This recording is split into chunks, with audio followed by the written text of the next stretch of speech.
안녕하세요. 뉴스레터 K 진행하는 전종철입니다.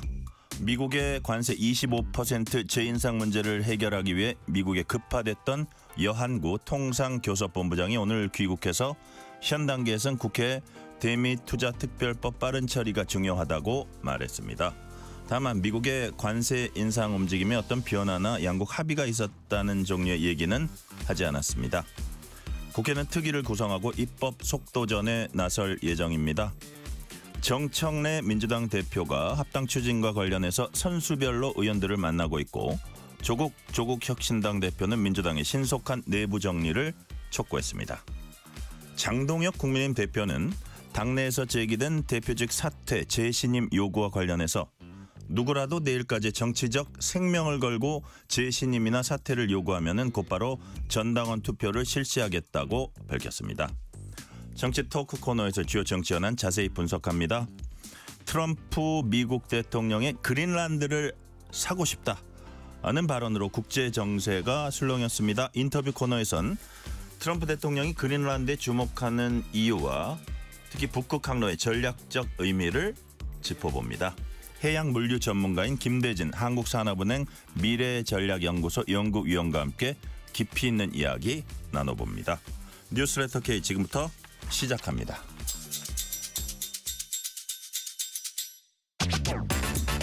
뉴스레터 K 정치 토크입니다. 김수민 시사평론가, 김기영 국민의힘 미디어 대변인 나오셨습니다. 어서 오세요. 안녕하세요.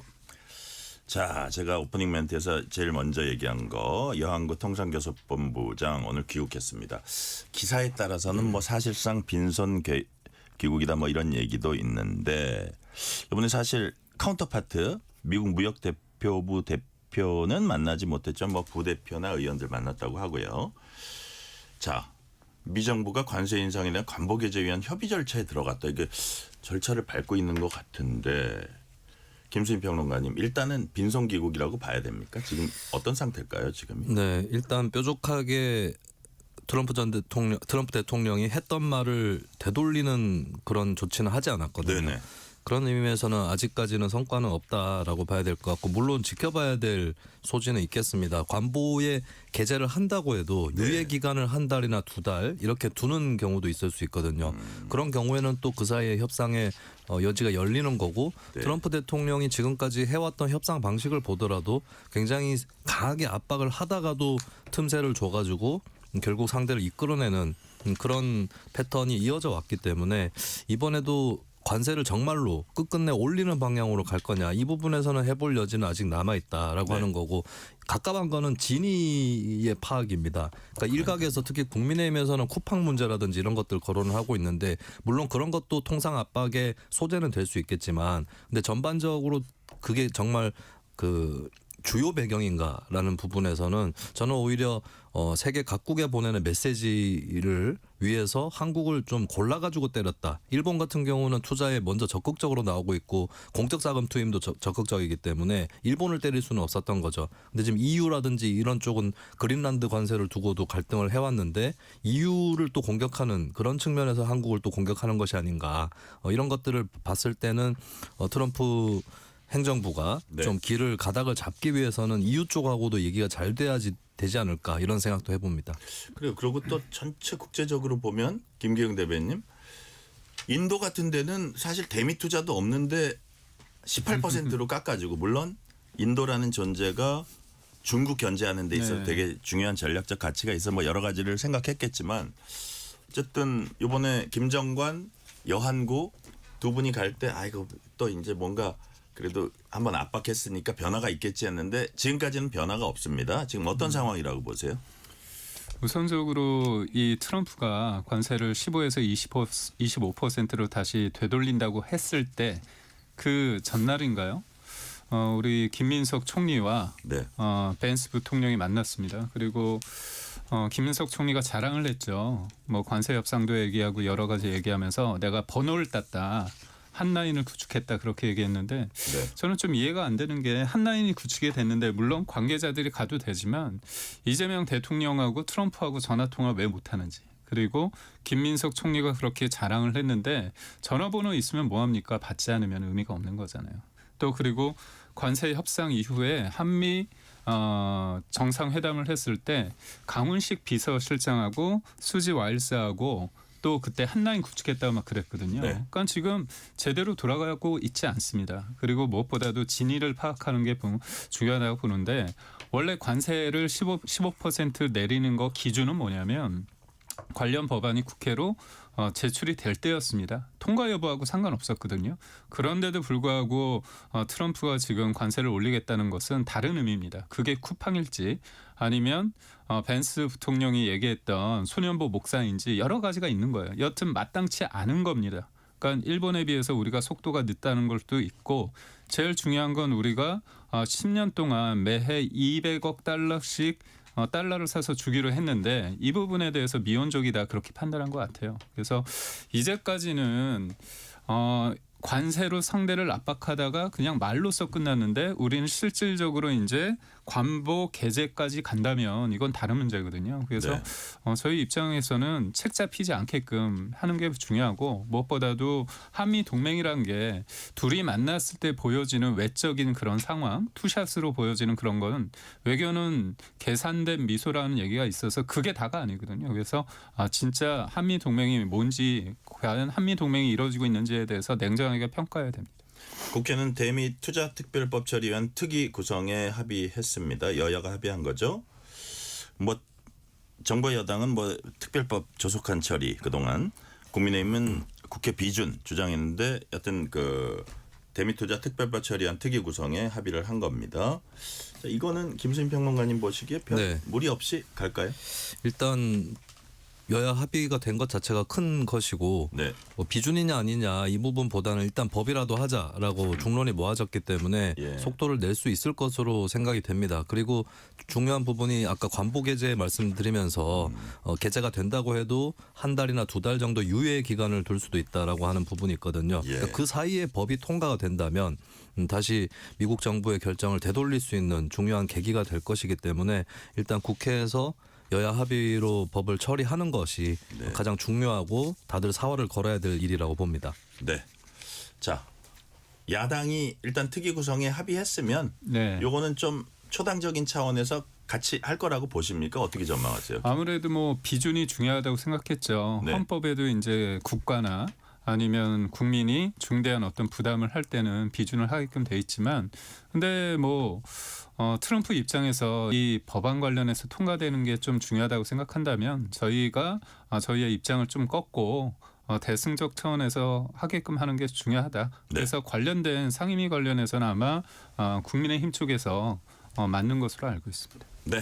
주제를 바꿔볼게요. 민주당과 조국혁신당 합당을 둘러싼 갈등이 민주당 내에서 계속되고 있습니다.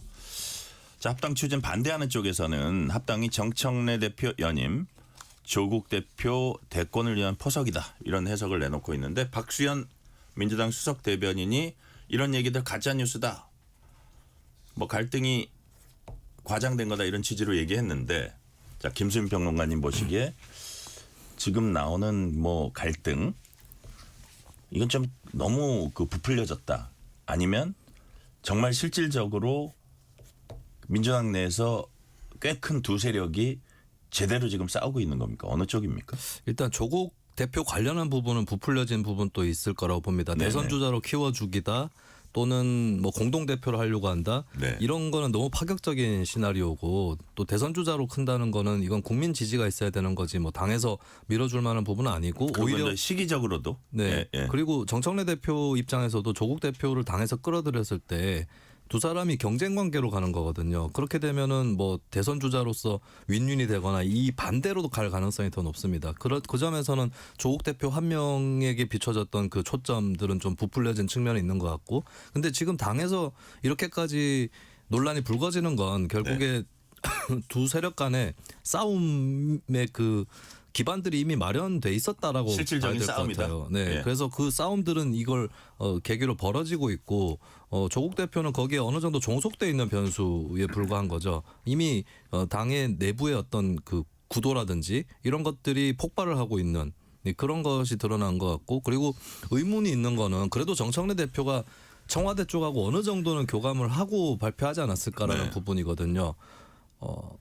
그런데도 이렇게 그 사달이 난다면 이건 이재명 대통령이 어떻게 극복할 수 있는 문제가 아닐 수도 있겠다라고 하는 거고, 근데 만약에 정말 상의조차 없었다라고 한다면은 더더욱이나 그러면 이재명 대통령까지 끼어 있는 당내 분열이 아닌가, 좀 그런 것들이 드러나는 것 같습니다. 그러니까요. 그게 이제 지금 김수민 평론가님은 상의라는 표현을 하셨는데 뭐 여기에 대한 그 느슨한 그 의미의 논의는 뭐 쭉 해왔을 수 있지만 이거를 발표하기 직전에 거의 통보식으로 얘기했다면 그거는 이제 진정한 의미의 상의라고 네. 볼 수 없는 거고, 한준호 의원 뭐 이런 분들, 이현주 의원 이런 분들이 막 작심하고 얘기를 네. 저 정청래 대표를 향해서 얘기하는 거 보면 이게 과연 그냥 개인적인 의견인가 아니면 어떤 집단의 의견인가, 지금 이거는 치열한 싸움이라고 보십니까? 어떻게 보세요? 김기현 그거는 대변인. 이재명 대통령의 뜻이라고 봅니다.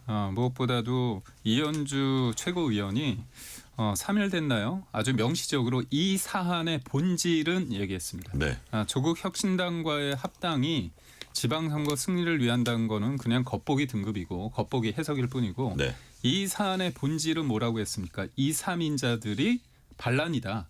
그렇게 얘기했죠.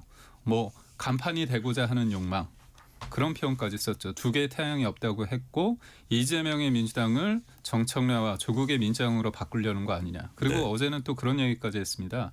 차기 알박기다. 그다음에 대권 노름 다 면전에서 했거든요.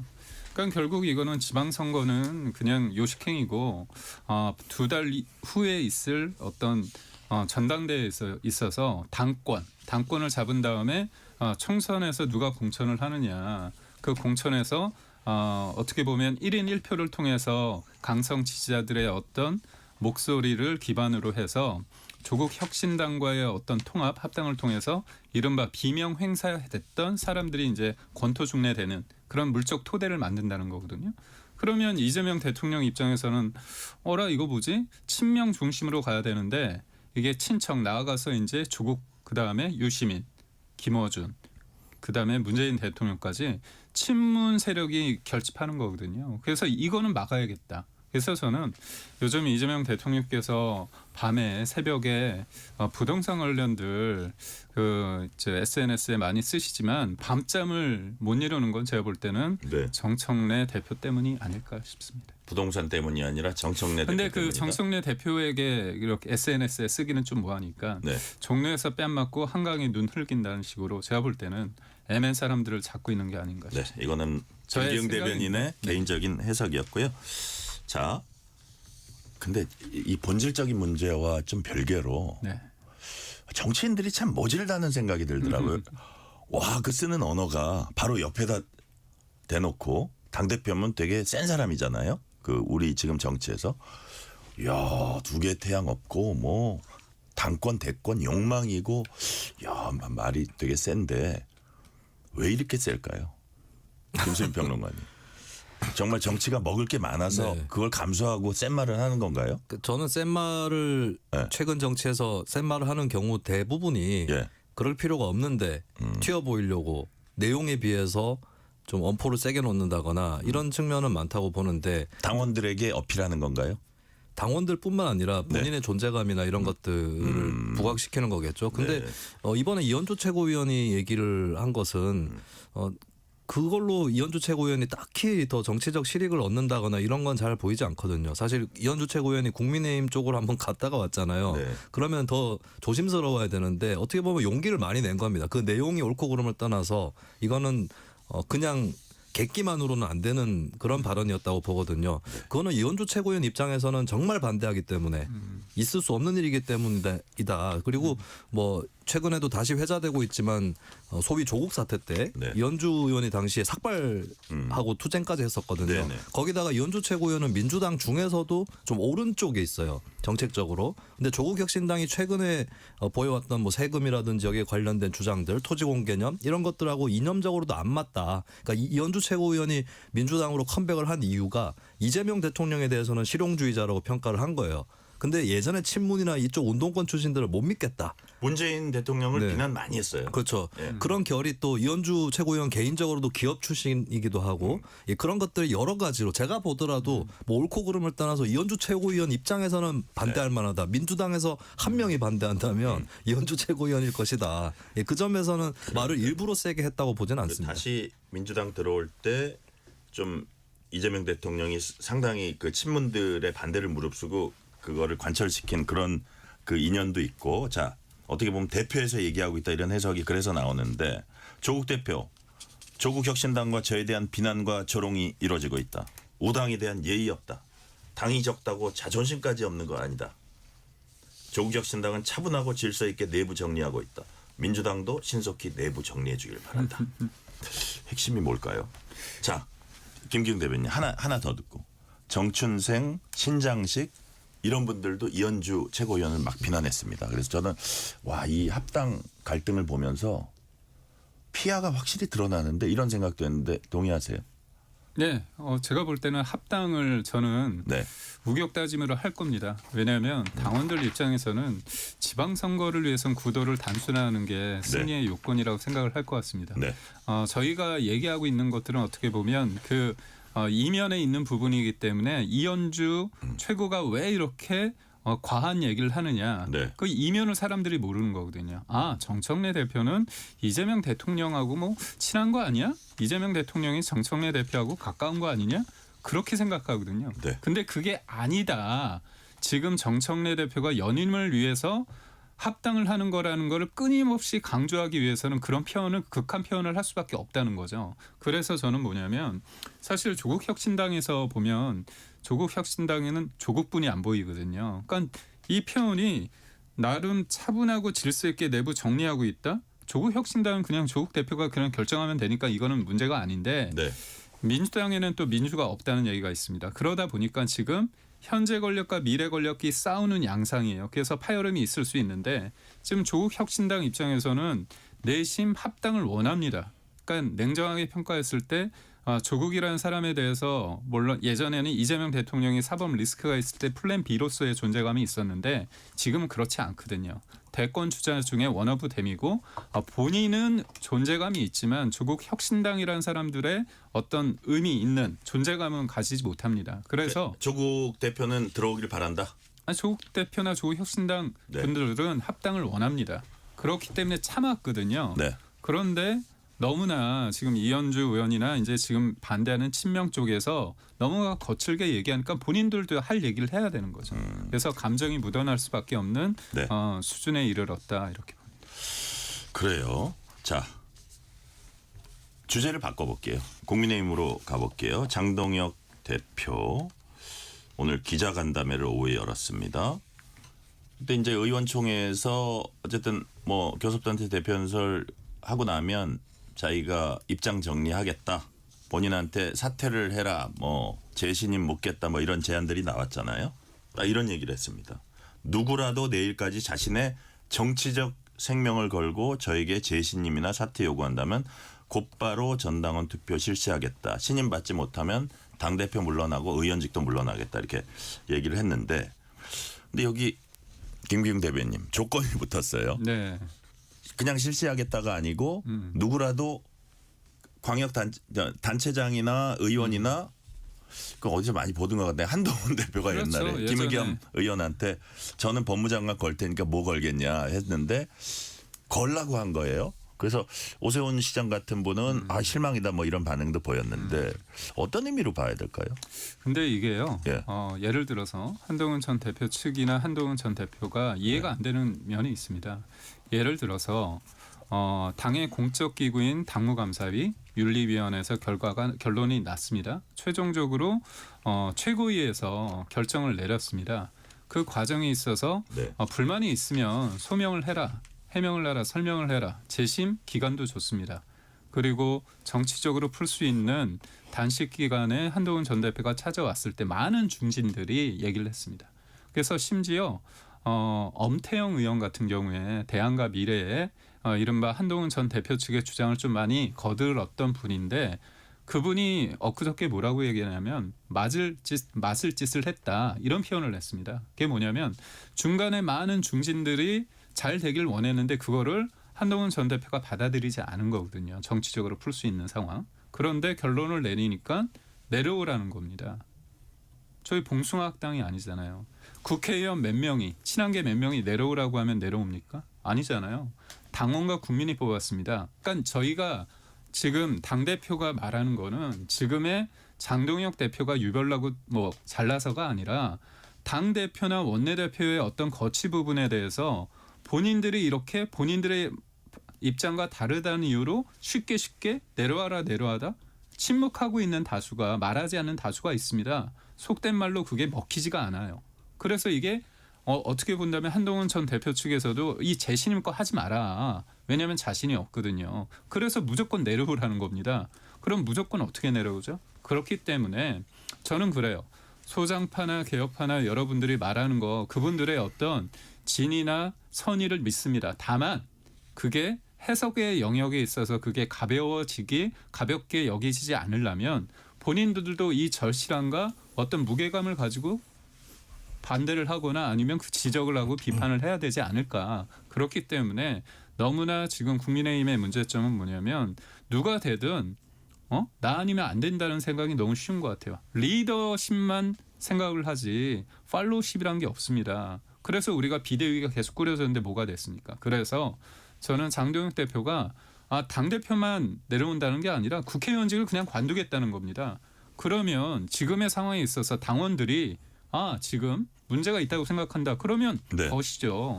저는 그렇기 때문에 이게 조건을 거는 게 아니라 문제를 제기하는 사람들의 말의 무게 그리고 진정성과 본인의 헌신과 희생이 필요하다는 그런 측면입니다. 네. 이 상황을 김수인 평론가 네. 어떻게 보셨어요? 일단 장동혁 대표의 말을 종합해 보자면 이런 심산인 것 같아요.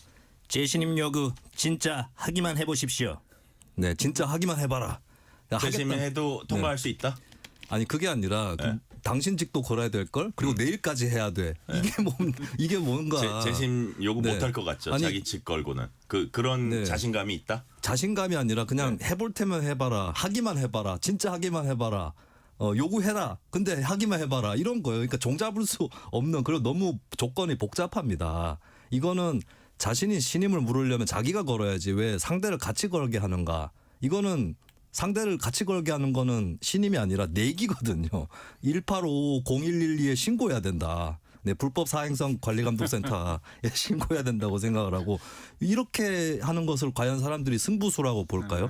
그러니까 물론 이런 건 있겠죠. 저렇게까지 나오니까 오세훈 시장 등등이 소위 쫄아서 못하는구나 이렇게는 될 수 있겠으나 근데 그거는 당장에 나오는 불만들을 누르는 것에 불과한 거지 이거 사태를 역반전시키는 그런 네. 대담한 시도는 아니다. 노무현 전 대통령이 재신임 묻겠다고 했을 때 자신은 재신임 물을 테니까 만약에 신임이 되면 국회 해산해라 이렇게는 안 했잖아요. 예, 그래서 이거는 저는 정치 리더로서는 바람직하지 않은 굉장히 조건부의 신임이다 이렇게 평가를 합니다. 자, 정치 리더로서는 제안으로는 뭐 걸라면 완전히 그냥 조건 없이 걸어야지 좀 바람직해 보이지 않는다는 취지로 말씀을 하셨고요. 하나 더 교통정보 전에 질문을 하나 드려볼게요. 이제 한동훈 전 대표는 제명됐잖아요. 조만간 탈당 권유 받은 김종영 전 최고위원 자동 탈당되게 됩니다. 자, 여기에 당윤리위원회가 친한계 배현진 의원 제소했습니다. 의총소 말싸움 벌여서 원외 당협위원장들이 뭐 사퇴 요구했던 정성국 의원 역시 이제 친한계인데 윤리 제소 검토한다 이런 얘기도 있고요. 자, 특히 이제 배현진 의원에 좀 주목되는 면이 있는데 서울시당위원장입니다. 지방선거에서 공천에 좀 영향력을 행사할 수 있는 자리인데 자, 그래서 김기용 대변인 네. 지선 앞두고 친한계 쳐내기다라는 시선도 있습니다. 어떻게 보세요? 그렇지 않습니다. 예를 들어서 저희가 당무감사를 했거든요. 저도 당협위원장이기 때문에 평가를 받습니다. 네. 만약에 장동혁 지도부가 친한계를 치기 위해서 한다면 당무감사 결과를 가지고 그 결과는 다 나오거든요. 객관적인 지표가 있습니다. 물론 그거를 평가하는 사람들의 주관적 요소가 있겠지만 나름 저도 받아봤기 때문에 저 네. 객관적으로 증명할 수 있는 점수하는 게 있습니다. 거기에서 하위 몇 %를 쳐낼 수 있거든요. 네. 그러려고 했습니다. 근데 거기에 한동훈계가 있냐 맞냐 그건 모르죠 저도. 네. 그런데 한동훈 전 대표 측에서는 뭐냐면 거기 하위 37개 그 당협위원장이 있는데 그쪽이 한동훈 쪽이라는 겁니다. 그러면 객관적인 지표가 있고 저희가 거기가 한동훈 계가 있다 없다는 저는 모르지만 한동훈 전 대표 측에서 그렇게 주장을 한다면 이 부분에 대해서 저희가 안 했거든요. 근데 뭐라고 말씀을 하시냐면 못한 이유가 소위 말해서 쫄았고 그렇기 때문에 못했다는 겁니다. 이게 뭐죠? 그러면 만약에 윤리위에서 그쪽에 있는 분이 뭔가 윤리위에 관련해서 뭐 평가를 받는다. 윤리위에 올라왔다. 그러면 그거는 네. 학살이고 보복이고 또 안 하면 그거는 소위 말해서 사실상 그게 반발이 심할 것 같아서 못한다. 이렇게 양손에 떡을 두 개 다 든 것처럼 그렇게 얘기하는 건 말이 안 맞고요. 네. 모든 것들을 어떻게 보면 본인들이 피해자라고 생각하지 마시고 저는 당이 언제까지 우리가 하나가 못 되고 있을 것인가. 저는 한동훈 전 대표가 재심이라는 절차를 본인이 받아들이지 않았습니다. 그러면 결과를 받아들이겠다는 거 아닙니까? 그러면 지금 당원의 신분이 아니기 때문에 본인이 지방선거를 앞두고 어떤 식으로 국민과 당원들에게 평가를 받을지에 대해서 그 공간에서 하시는 게 맞지 않나 싶습니다. 네. 김수임 평론가. 네. 배현진 윤리 제소. 이건 어떻게 어떤 의미라고 보세요? 저는 계속 노선 비판을 하는 사람들을 윤리위로 제소를 해서 문제를 해결하려고 한다. 이거는 정당 내에서의 이견은 정치력과 또 수적인 대결 이런 걸로 접근을 해야 되는 문제죠. 그리고 친한계가 지금 당내에서 다수도 아니고 장동혁 대표가 이렇게까지 곤두서 있어야 될 일인가 주류 쪽에서. 입틀막의 네. 그 처벌 만능주의다. 그렇죠. 사실 하다못해 형사재판에서도 재판 결과에 대해서 재판부를 비난하거나 이런 시민들이 있는데 그렇다고 해서 그 시민을 처벌한다는 법은 없습니다. 그 네. 과정에서 다른 뭐 문제를 발생시키지 않는 이상은 거기에 대한 비판들은 일상에서도 인정이 되는 거거든요. 근데 이렇게 되면 당에서 주류의 노선에 반기를 드는 사람들은 다 쫓겨난다. 라고 했을 때 그러면 그렇게 깎아내고 했을 때 그 당에서 쓴소리를 해야 될 사람들은 누가 남아있겠는가 이렇게밖에 생각이 안 되는 것이죠. 네. 자, 실시간 교통 상황 알아봅니다. 라디오 교통정보센터 박소정 리포터 나와주세요. 네, 이 시각 교통정보입니다. 퇴근 시간대 접어들면서 수도권 부근 정체가 빠르게 늘어나고 있습니다. 먼저 경부고속도로 서울 방향 안성분기점 부근 살짝 주춤하고요. 이후 시구간 진입해서 양재부터 반포까지 7km 밀립니다. 세종포천고속도로 포천 쪽으로 고덕터널 4차로에서는 사고를 처리하고 있습니다. 수도권 제일수단고속도로 경기 동쪽 구리 방향으로 성남요금소 부근 서행하고요. 더 지나 상일에서 구리 남양주 요금소 까지 막힙니다. 반대 일산에서 구리 쪽으로 통일로에서 노고산 터널까지 답답한데요. 이후 성남에서 판교 분기점까지도 어렵습니다. 경기 서쪽 청계터널 부근 양방향 모두 지체되고 있고 송내를 앞두고는 양쪽 모두 9km 정도씩 밀립니다.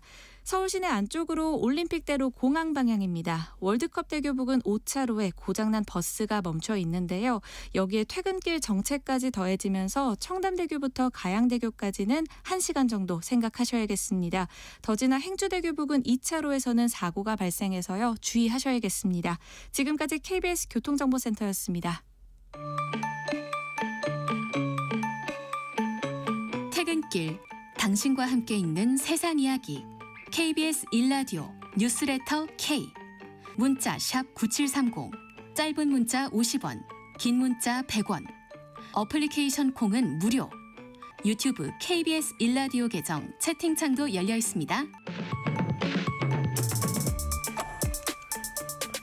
여러분은 지금 KBS 라디오 뉴스레터 K 정치 토크 김수민 시사평론가 김기흥 국민의 미디어 대변인과 함께하고 있습니다. 자, 김기흥 대변인께 좀 국민의힘 상황이니까 한두 개 더 여쭤볼게요.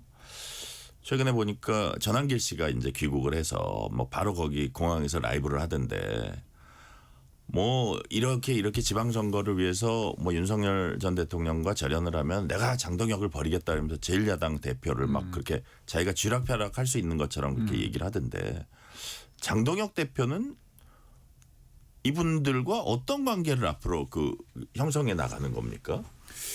저는 이번 지방선거에 있어서 전당대회 때 장동혁 대표가 이기는 게 혁신이라는 이런 얘기를 했습니다. 예. 저희가 변화를 해야겠죠. 변화의 폭, 그다음에 누군가의 어떤 특정 인물과의 절연, 그런 여러 가지에 대한 고민이 있을 겁니다. 그런데 장동혁 대표가 저번에 김문수 후보와의 어떤 전당대회에 있어서 네. 대세론이라고 하는 것들은 김문수 후보였습니다. 근데 1차 본선에서도 이기고 결선에서도 한동훈 전 대표가 최악 대신 차악을 선택해 달라면서 반대했는데도 불구하고 이기지 않았습니까? 그거를 몇몇 유튜브 분들은 본인이 지지했기 때문에 됐다고 생각하신 것 같은데 그건 아닙니다. 그건 뭐냐? 물론 이제 유튜버에 있는 분들이 했지만 많은 당원과 국민들이 그 생각의 어떤 주류적인 생각을 유튜버 분들이 그거를 잘 분석을 한 부분도 있거든요. 선후 관계가 뭐가 문제냐는 거죠. 그러니까 그분들의 주장에 따라서 사람들이 동조해서 장동혁 대표를 지지했느냐, 아니면 장동혁 대표의 어떤 그 상황의 상황 속에서 장동혁 대표가 이길 가능성이 있고 지방선거에서 김문수 후보보다는 장동혁 후보가 이길 수 있다. 그런 확신 속에서 지지를 한 거거든요. 그거를 유튜버 분들이 또 그런 어떤 사람들의 마음을 잘 알아서 잘 그거를 분석을 했느냐의 차이입니다. 그리고 전한길 강사가 처음에 이제 당 대표가 장동혁 대표가 된 다음에 네. 얼마나 주변에서 그랬습니까? 뭐 지명직 채굴을 한다, 뭐 한다, 그거 다 안 하지 않았습니까? 당원으로서 최선을 다한다고 본인도 얘기를 했습니다. 그래서 이번 지방선거가 단순히 지역의 일꾼을 뽑는 게 아니라 이재명 정부에 이렇게 보면 본인들이 가지는 입법, 행정, 나아가서 이제 사법부를 뒤흔드는 부분, 본인의 어떤 재판 중지를 넘어서 재판을 아예 없애려고 하는 그런 일련의 상황이 있어서 이거는 제동을 걸어야 되는 아주 진짜 절실한 상황입니다.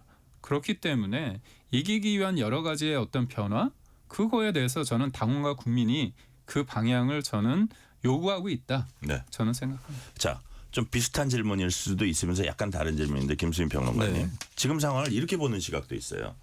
지금 제1야당 안팎에서 강성보수와 중도보수가 치열한 싸움을 벌이고 있다. 그 승패가 만약에 당원투표라는 게 뭐 있다면 당원투표에서도 나타날 수도 있고 넉 달 뒤에 지방선거에서 그게 극명하게 드러날 수도 있다. 누구의 손을 들어줄까요? 당원들은. 근데 그 김문수 대 장동혁 네. 당대표 선거를 생각하면 네. 김문수 후보를 당시에 찍었던 사람 일부도 장동혁 대표 재신임에 손을 들어줄 가능성이 좀 높지 않을까. 그래서 저는 굉장히 유감스럽게도 국민의힘 일반 지지층과 별개로 네. 현재 국민의힘 당원들이 상당히 극우경화돼 있을 거다. 그 점에서는 표 대결로 가면 장 대표가 유리하지 않을까 그렇게 전망을 합니다. 국민의힘 당원들이 그 극우경 그러니까 오른쪽으로 많이 치우쳐 있는 경향이 있다. 그건 짧게만 김기영 대변인님. 극우라는 그 규정이 잘 모르겠습니다. 그래서 몇 가지 프레임으로 사람들의 어떤 삶이나 무게에 대해서 저는 이렇게 해석하는 건 쉽지 않다고 봐서 저는 그거거든요. 장동혁 대표를 우리가 선택했던 건 이유는 단순합니다. 김문수 후보를 통해서 대선은 약간 급주한 면이 있거든요. 그렇다면 우리가 다음에 있을 지방선거와 총선을 대비하는 데 있어서 이기는 패가 뭐냐, 이기는 후보, 이기는 당대표가 누군가에 대해서 생각을 하고요. 네.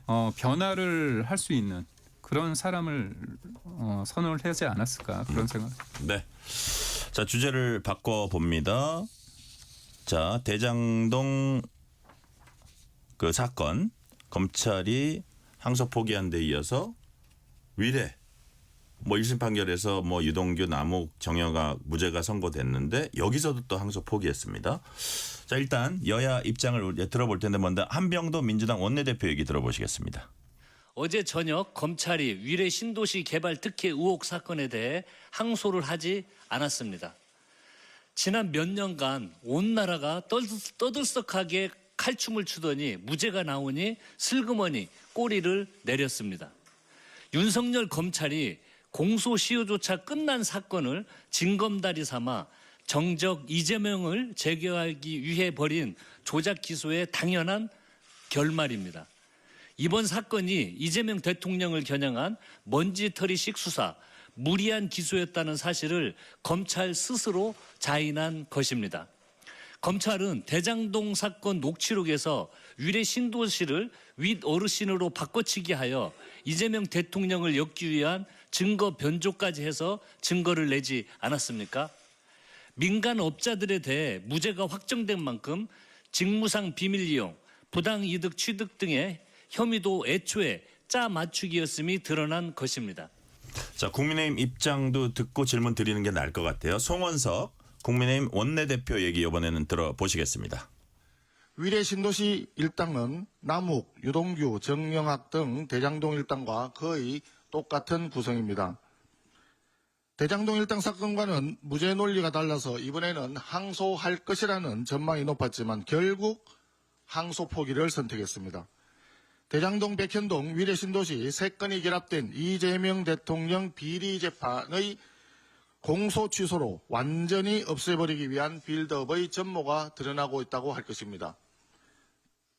대장동도 항소 포기, 위례 신도시도 항소 포기, 문재인 정부의 서해 공무원 피살 은폐 의혹도 항소 포기, 문재인 정부 청와대 인사수석의 중진공 인사 개입도 항소 포기, 모든 것을 항소 포기하는 총체적인 범죄 진상 규명 포기 선언입니다.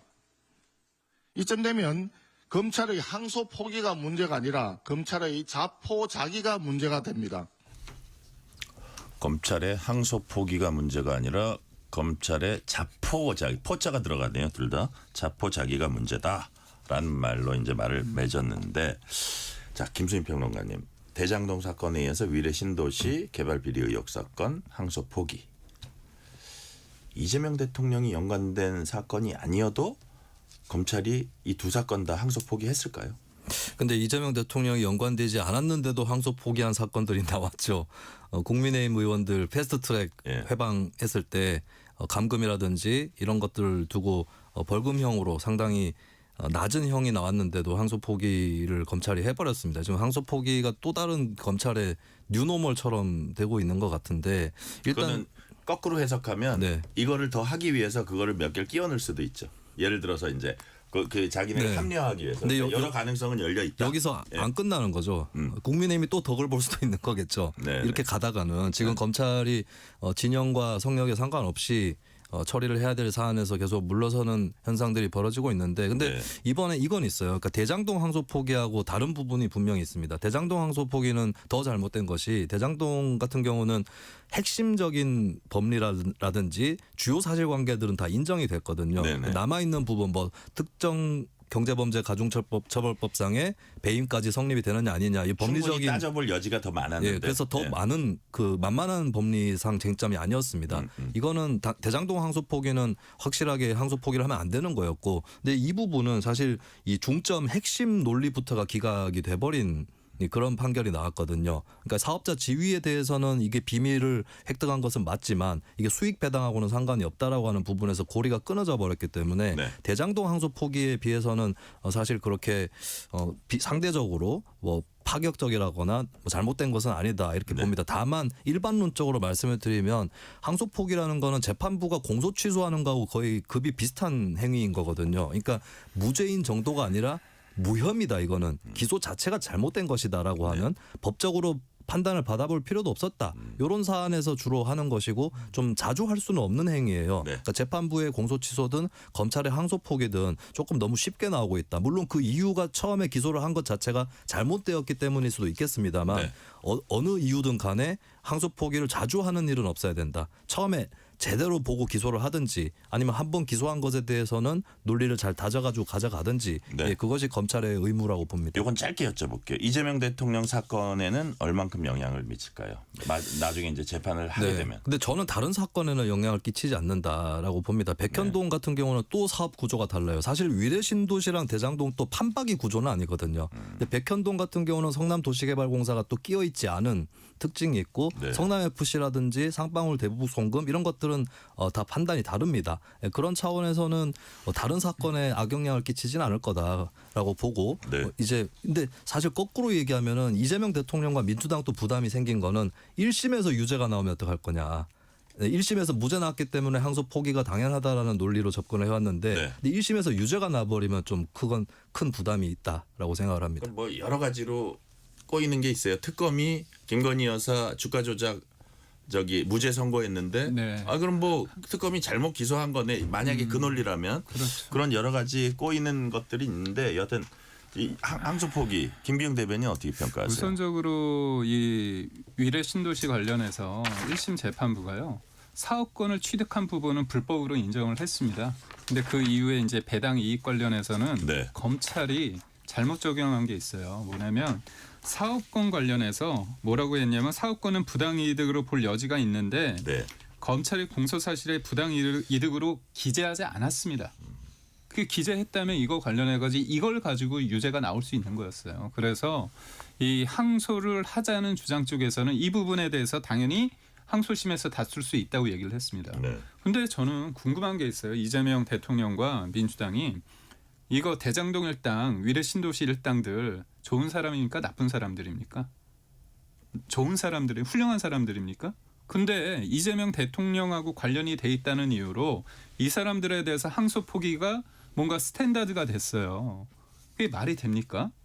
그리고 더 역설적 재밌는 게 뭐냐면 4심제 하자면서요. 대법원에서 확정 판결 나온 것도 헌재로 끌고 가가지고 4심제 하자는 거 아닙니까 지금?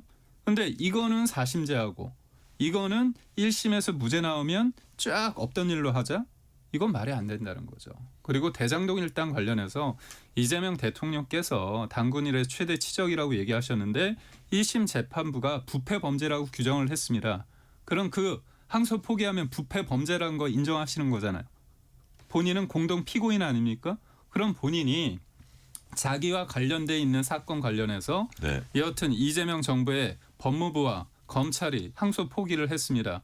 누가의 이득입니까? 그거 다 아는 거잖아요. 그래서 쉽게 말해서 7,400억 원이라는 추징을 할 수 있는 기회를 삭제해버렸습니다. 이게 나아가서 지금 재판이 중지돼 있는데 재판을 아예 없애려고 하고 있지 않습니까? 그 빌드업을 하기 위해서 항소 포기라는 것들을 자꾸 보여주면서 이거 이재명 대통령이 잘못했음에도 불구하고 문제가 없는 것이냐 이렇게 어떻게 보면 제가 볼 때는 이거는 약간의 분위기 조성을 하기 위함이다. 저는 빌드업이다. 생각합니다. 이렇게 이제 말씀을 하셨고요. 시간 관계상 주제를 바꿔볼게요.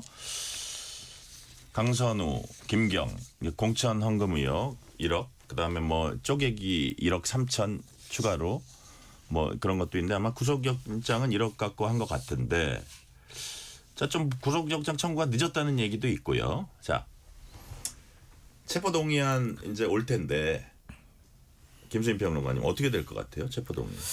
체포동의안 민주당 입장에서는 뭐 반대할 이유는 별로 없지 않을까 싶습니다. 그러니까 불체포특권 폐지 문제도 뭐 걸려 있겠지만 어쨌든 또 얼마 전에 몇 달 전에 권성동 의원 체포동의안 왔을 때도 압박을 했고 그리고 체포동의안에 동의를 한다는 것이 체포해 가라라는 네. 뜻은 아니거든요. 구속영장 실질심사를 받아봐라라는 뜻일 것이고 그런 의미에서는 적어도 뭐 물밑에서는 네. 좀 뭐 친했는데라거나 이런 거에 작용할 수도 있겠으나 공식적으로는 이 체포동의안 부결시켜야 된다 이런 것이 나오지는 않을 거다라고 봅니다. 그러니까 일단은 이 문제가 어느 정도는 처리되는 것이 민주당이 또 지방선거도 치러야 되고 이런 상황에서 원칙적으로 바람직한 것이기 때문에 네. 설령 조금 걱정되는 의원이 있다고 할지라도 공개적으로 그 얘기 체포동의를 하면 안 된다 이런 얘기를 하지는 않을 거라고 봅니다. 체포동의안이 만약에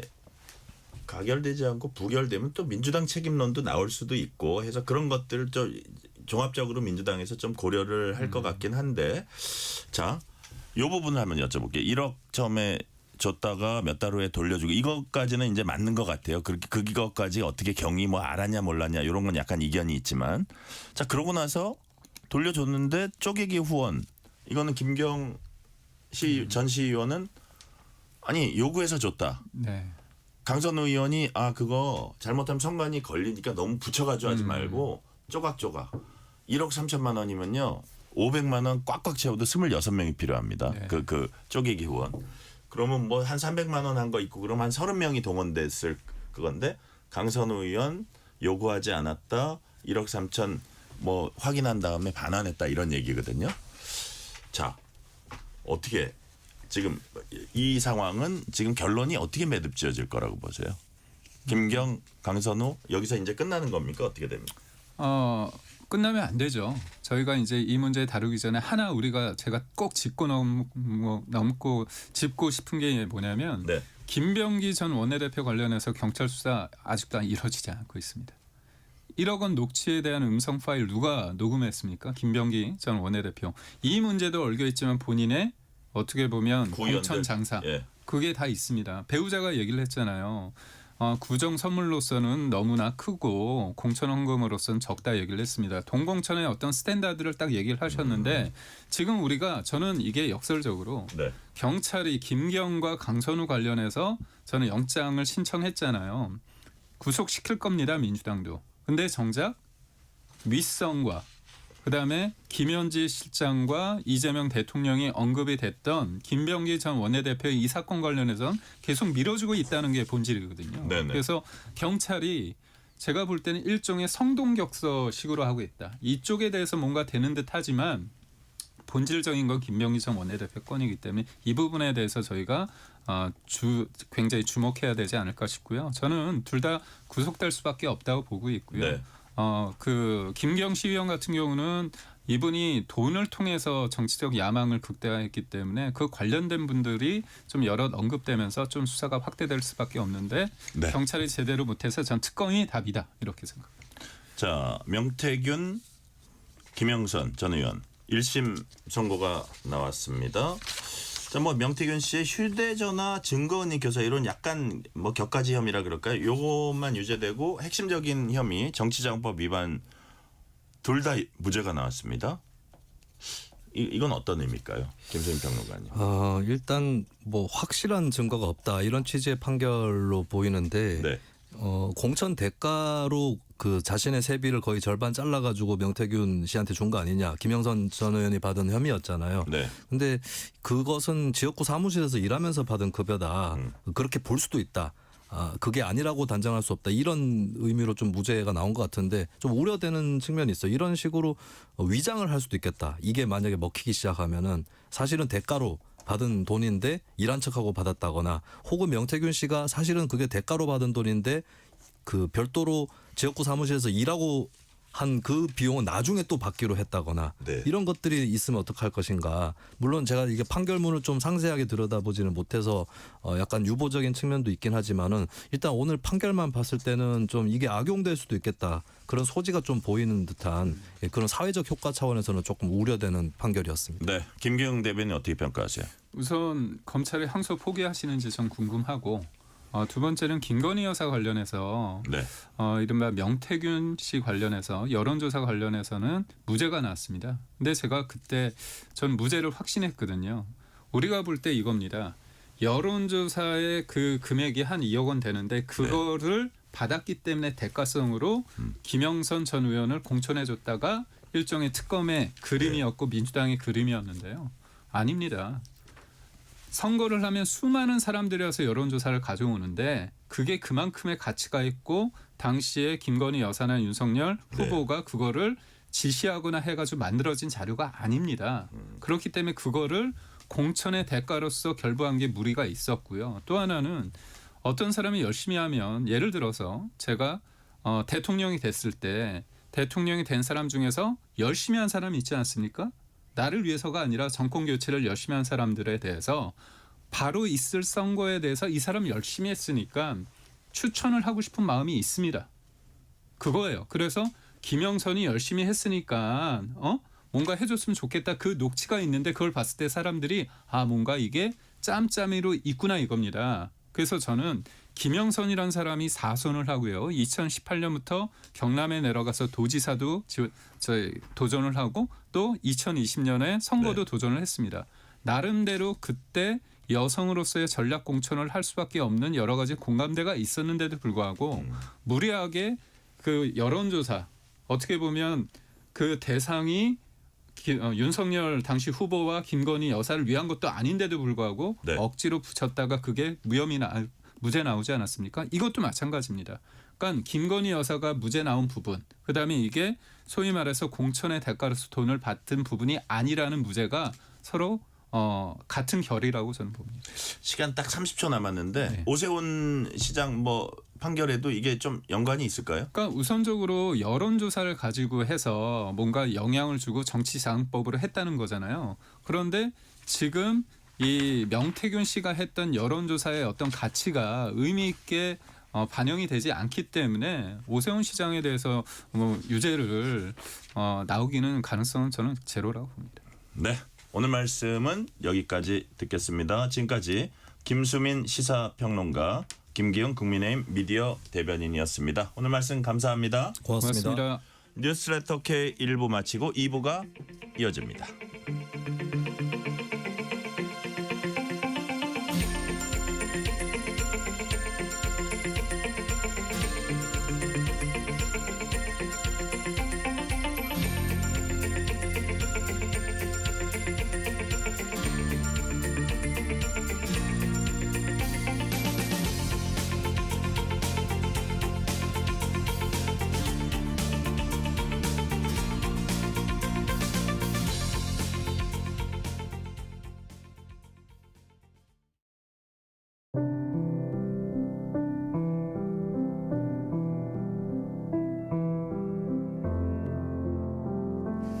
KBS 라디오 연중기획 희망충전 대한민국 676번째 이야기. 안녕하세요. 아나운서 유지원입니다. 바람이 거센 바닷가 마을. 그 앞 낡고 허름한 집에서 규원이네 4식구가 살아가고 있습니다. 오래전 고장난 보일러 탓에 가족들은 거실에 텐트를 치고 수년째 차가운 겨울을 버텨내고 있는데요. 오늘도 외투를 입은 채 웅크리고 눕는 아이들. 특히 백반증을 앓고 있는 17살 규원이와 난독증으로 어려움을 겪는 막내를 바라볼 때면 엄마의 가슴은 더 깊이 저려옵니다. 동네 편의점 아르바이트로 홀로 세 아이를 키워온 시간. 엄마의 바람은 단 하나. 아이들만큼은 추위에 떨지 않고 따뜻한 잠자리에 들게 해주고 싶다는 것뿐. 차가운 현실의 벽 앞에 마음까지 얼어가는 규원이 가족을 위해 여러분의 따뜻한 온기를 전해주세요.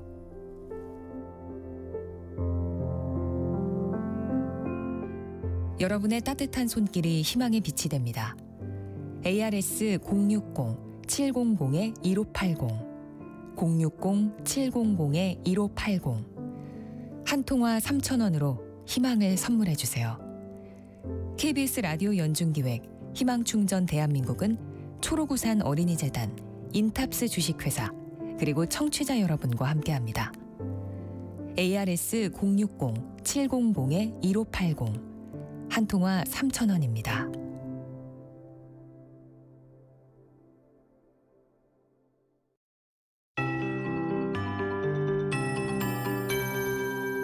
KBS 58분 날씨. 현재 서울의 기온이 7.3도에 바람이 강해지고 있습니다. 오늘 황사의 영향으로 전국적으로 미세먼지 농도 나쁨 단계가 되겠고요. 밤에는 수도권과 충청의 경우 일시적인 매우 나쁨 단계까지 농도가 지속했습니다. 내일은 대기 상태가 초반부에는 더 악화돼 오전에 매우 나쁨 단계까지 일시적으로 지속했습니다. 그러나 청정기류가 새벽부터 유입되기 때문에 수도권을 시작으로 농도가 점차 감소하기 시작하겠습니다. 현재 동쪽 지역에 건조특보 여전히 남아 있습니다. 강원 동해안과 산지 쪽 또 일부 경상권 모두 바람이 강하게 부는 지역입니다. 건조특보 해당 지역과 강풍 부는 지역이 겹칩니다. 화재 예방과 시설물 관리에 유의하셔야겠습니다. 오늘 밤 충남 서해안에 또 내일부터는 호남 해안과 제주에 바람이 매우 강해지면서 강풍특보 발효될 가능성이 높고요. 내일과 모레는 전국 대부분 지역에 강풍이 불겠습니다. 현재 중부 대다수 지역에 한파특보가 발표된 가운데 오늘 밤부터 찬 공기가 유입됩니다. 내일 아침 서울 영하 8도로 크게 떨어집니다. 영하 12도에서 영상 2도로 추워지겠고요. 낮 기온도 서울 영하 3도까지 떨어집니다. 영하 5도에서 영상 9도 분포 되겠습니다. 모레는 더 춥겠습니다. 현재 서울의 기온은 6.8도입니다. 강혜종입니다.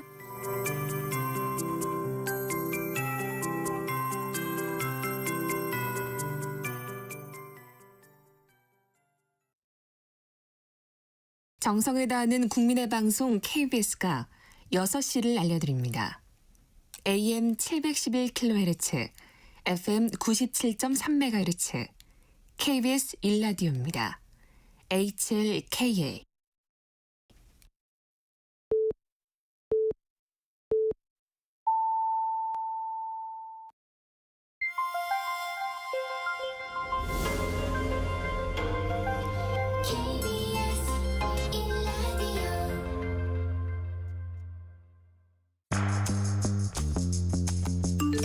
여러분은 지금 퇴근길 시사편지 한 장 KBS 1라디오 뉴스레터 K를 듣고 계십니다.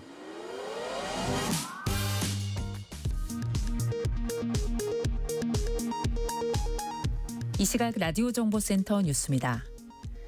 이재명 대통령이 오늘도 SNS를 통해 부동산 투기 경고 메시지를 내고 똘똘한 한 채로 갈아타기는 주거용이 아니면 안 하는 것이 이익일 것이라고 밝혔습니다. 일부 청와대 참모와 국무위원은 다주택 처분에 나섰습니다. 위례신도시 개발비리 의혹 1심 재판 무죄 선고에 검찰이 항소를 포기한 걸 두고 민주당은 조작 기소의 결말이라고 지적했고 국민의힘은 항소 포기 특검을 주장했습니다. 민주당이 공소청 검사에게 보완 수사 요구권을 허용하고 중수청 인력은 수사관으로 일원화하는 내용의 검찰 개혁 법안을 늦어도 다음 달 초에는 처리하기로 했습니다. 국민의힘 장동혁 대표는 내일까지 누구든 자신의 정치적 생명을 걸고 당대표의 재신임이나 사퇴를 요구한다면 곧바로 전당원 투표를 실시하겠다고 밝혔습니다. 정치 브로커 명태균 씨와 김영선 전 의원이 공천을 대가로 거액의 돈 거래를 한 혐의에 대해 1심에서 무죄가 선고됐습니다. 경찰은 공천 헌금 혐의를 받는 무소속 강선우 의원과 김경 전 서울시 의원에 대해 구속영장을 신청했습니다. 서울고등법원이 무작위 추첨을 통해 내란, 외환, 반란 사건을 전담할 재판부로 형사 1부와 형사 12부를 지정했습니다. 이재명 대통령은 2차 종합특검으로 권창영 변호사를 임명했습니다. 지금까지 라디오 정보센터 뉴스 편유희였습니다.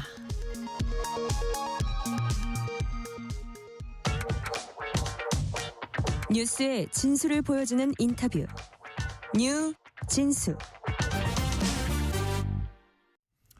트럼프 미국 대통령이 덴마크령 그린란드를 미국으로 편입시키려는 시도가 전 국제적으로 큰 파장을 불러왔습니다. 근데 트럼프가 이렇게 그린란드에 대한 통제권 확보를 추진하는 이유 중에 북극 항로 개발도 포함되어 있다는 분석이 나오고 있습니다. 그래서 오늘은 그린란드 통제권과 북극 항로의 연관성을 집중적으로 짚어봅니다. 기후변화로 북극 해빙 진행되고요. 북극에 둘러싼 지형, 경제, 전략적 가치가 높아지면서 세계 강대국들이 그린란드 통제권과 북극 항로에 큰 관심을 갖게 됐다는 건데 이거를 북극 전선 확장판으로 보는 게 국제정치안보 전문가들의 분석이기도 합니다. 오늘은 한국산업은행 미래전략연구소의 해양물류 전문가인 김대진 연구위원 나오셨습니다. 김대진 연구위원님 어서 오세요. 안녕하십니까. 한국산업은행 미래전략연구소에서 해양물류 부문을 연구하고 있는 김대진입니다. 초대해 주셔서 감사합니다. 네. 지금 김대진 위원님 신의 직장에서 몸소 KBS로 이렇게 건너오셨습니다. 오늘. 아침도 무슨 말씀입니까. 자, 트럼프 전 대통령이 뭐 그린란드 사고 싶다 이렇게 처음에 얘기했을 때 저건 뭐 매장된 히토류 자원 약간 군사 전략적인 가치 우리 한 그 정도로 많이 생각을 했잖아요. 네네. 근데 북극 항로가 이게 만만치 않은 큰 이유 중에 하나다. 라고 하는데 그린란드 북극 항로 어떤 연관이 있는 겁니까? 먼저 이 질문에 대한 답을 드리려면 북극 항로에 대한 설명부터 좀 드려야 될 것 같아요. 사실 북극 항로는 한 개의 항로가 아니고요. 세 개의 항로를 통칭하는 개념입니다. 그래서 러시아 지역을 통과하는 북동 항로가 있고요. 캐나다 군도를 통해서 통행하는 북서 항로가 있고요. 그리고 북극점이라고 부르는 정 가운데를 통과하는 북극점 횡단 항로가 있습니다. 근데 그린란드가 이 북극점 횡단도 가운데에 딱 위치를 하고 있는 그 것이죠. 세 번째 거요? 그렇죠. 예. 근데 가장 이 북극 항로에서 효율적으로 빨리 가는 길은 사실 가운데 북극적 횡단로를 지나가는 길이거든요. 그러니까 그린란드는 실제로 말하면 가장 북극 항로의 출입문들 게이트 역할을 하는 부분이기 때문에 이 부분들에 대해서 아까 이야기했던 것처럼 입지적인 부분들에 대해서 큰 관심을 받고 있는 겁니다. 아, 그렇죠. 네. 자, 세 가지 항로가 있다는 말씀. 네. 그런데 그 세 번째 북극점 횡단 항로가 제대로 이제 항로 운항이 그 어떻게 그 본격화되면 가장 어떻게 보면 효과적인 그런 네, 항로다 네. 말씀을 맞습니다. 해주셨고요. 네. 자, 그런 면에서 각국이 강대국들이 특히 유럽 국가나 미국이 욕심을 낼 만한 그런 요소가 있다는 취지의 설명을 해주셨는데, 자, 그러면 그 중간을 그린란드가 북극 항로 그 중간을 지나가기 때문에 어쨌든 그린란드를 가지게 되면 네. 꼭 뭐 지나가는데 뭐 무슨 뭐 사용권을 받습니까? 뭐 어떤 이점이 있다는 거예요? 네, 북극 항로가에서 이제 그린란드가 어떤 역할을 하느냐 이런 그러니까요. 것들을 이제 묻으시는 예, 건데요. 예. 이건 이제 쉽게 설명을 좀 드려야 될 것 같아요. 네. 지금 현재 해상 운송로를 보면 싱가포르를 아실 겁니다. 아마 네네. 싱가포르이 예. 전 세계 해상 운송로의 허브 역할을 네네. 하고 있어요. 예. 말라카 해협의 출입문 역할을 싱가포르이 하고 있는데 네. 전 세계 교역의 30%가 이 지역을 지나갑니다. 예. 근데 마찬가지로 북극 항로가 활성화가 되면 네. 그린란드가 이 역할 북극의 싱가포르 역할을 할 수 있다고 보는 것들이죠. 그리고 두 번째는 북극 항로가 과연 아까 했던 그 그린란드가 가지는 두 번째 큰 그 장점이 네. 북극 항로의 전망대 역할을 할 수도 있습니다. 무슨 말이냐면 북극 항로를 운항하기 위해서는 기후 정보라든지 빙산 정보라든지 안개라든지 다양한 정보들이 필요한데요. 네. 이러한 정보를 다 취합해서 최적으로 할 수 있는 곳이 이 그린란드라는 곳이라는 거죠. 그리고 세 번째는 이게 또 핵심적인 부분들인데요. 네. 이 북극 항로를 운항하다가 생기는 여러 가지 뭐 사고라든지 이런 것들이 있는데 수색이라든지 구조의 최적 거점이 되는 곳이 바로 이 그린란드입니다. 그래서 그린란드에서의 항만이라든지 네. 항공시설들이라든지 뭐 병원이라든지 정비 거점이라든지 이런 것들이 매우 중요성을 가지게 된다는 것들이죠.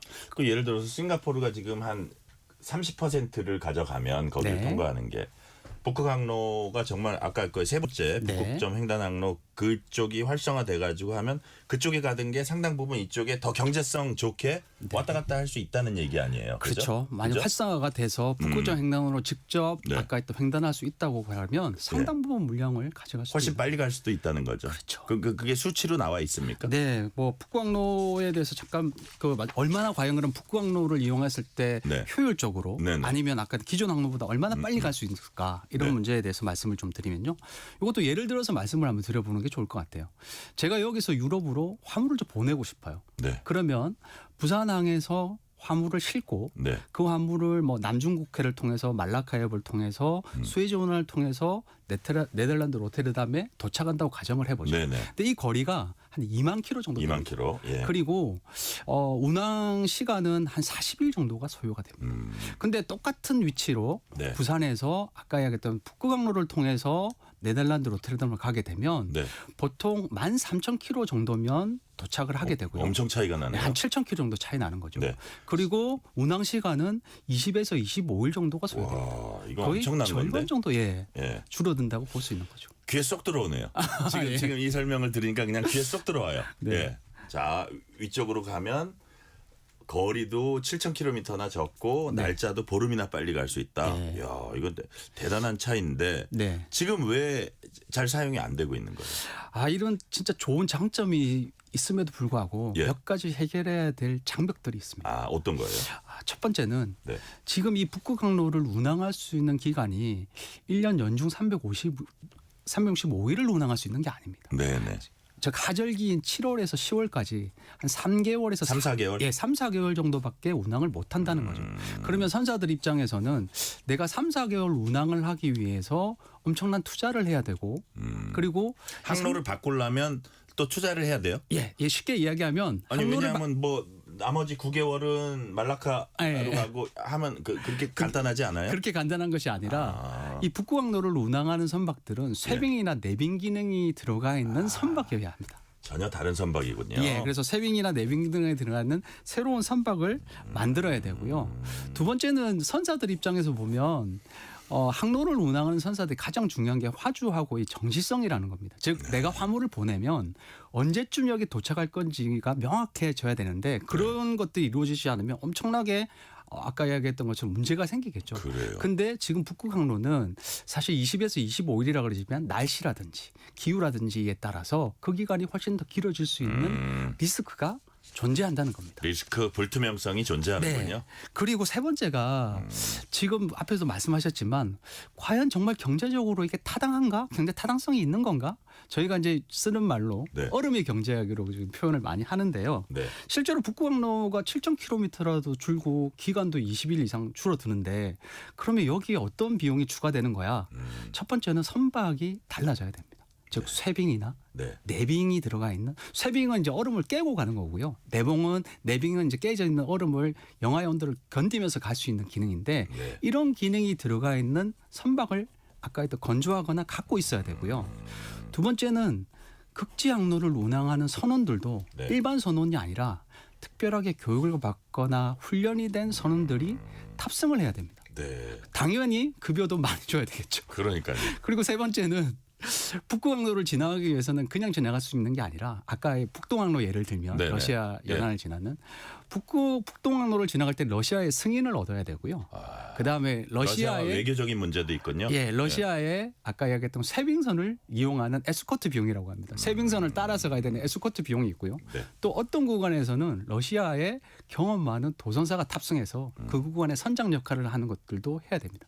즉 많은 돈이 추가된다는 것들이죠. 자, 여러 가지 사실 난관이라고 할 수도 있는데 그럼 위원님이 보시기에 뭐 그래도 예를 들어서 뭐 몇 년 안에 뭐 10년 후에라도 이게 본격적으로 활성화될 수 있다고 보십니까? 아직은 잘 모르겠어요. 자, 이거 앞에서 말씀드린 이러한 문제를 일단 조금 배제하고요. 이런 문제는 사실 언제 된다고 자꾸 말씀드리기 힘드니까요.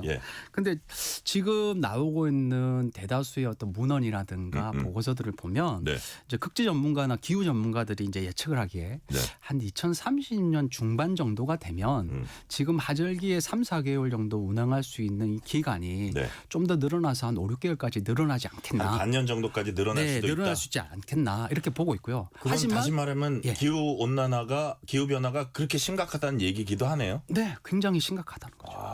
그리고 또 말씀드릴 수 있는 게 2050년 정도가 되면 이제 아이스프리라고 해서 이 북극해에 있는 얼음들이 다 녹게 된 가능성이 높다고 보는 거죠. 그러면 아까 말씀드렸던 북극점 횡단항로를 실질적으로 운항하면서 최적의 효율이 되는 노선이 생겨나는 겁니다. 즉 이것들이 완전화되려면 2050년 전후가 돼야 완전 북극항로가 활성화되고 상업화되지 않을까 많은 학자들이 보고 있는 거죠. 이건 한마디로 이 북극항로 활성화는 우리 기후 변화의 자화상이기도 하네요. 그죠? 네, 그렇습니다. 결론적으로 슬픈 얼굴인 거죠. 기후 변화의 슬픈 얼굴이 바로 북극항로다. 이 대목에서 어떤 노래가 떠오르세요? 노래요? 그런 거 있는데 무슨 얼굴? 여튼 ART의 슬픈 얼굴? 그러니까 그렇죠. 바로 나오시네요. 우리 위원님 거기 소질이 있으신 것 같아요. 무슨 말씀이에요? 자, 북극항로는 활성화되면 상당히 경제성 있고 효율성 있는 항로가 될 수 있지만 그럼에도 불구하고 결국은 이 기후 변화의 슬픈 얼굴이기도 하다. 우리 약간 문학적인 표현을 하고 넘어갔습니다. 자, 북극항로 자체로서 환경적인 문제랄까 아니면 뭐 예를 들어서 이거는 가정입니다만 기름 같은 게 대규모 유출된다. 그렇죠. 그렇게 되면 어떻게 되는 거예요? 아까 앞에서 말씀드린 것처럼 북극항로가 시간과 거리가 굉장히 단축되는 좋은 장점이 있지만 실제 환경적 측면에서는 굉장히 취약한 지역이 북극 지역입니다. 그래요. 무슨 어떤 말씀입니까? 면입니까? 예를 들면 생각해보기 싫지만 실제 원유나 아까 했던 기름이 유출되었을 때 대량 유출됐을 때 만약에 북극은 일단 영하의 온도로 아주 기온이 낮습니다. 그러면 기름들이 대개 다 꽁꽁 얼어서 잠기겠죠. 그리고 얼음에 침착을 하게 됩니다.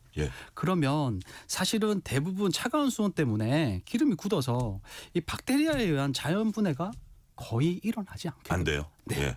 그래서 이 부분들에 대한 아까 얘기했던 것처럼 그 얼음에 침착되어 있는 것들에 대한 기름을 회수하는 것도 굉장히 어렵고요. 네.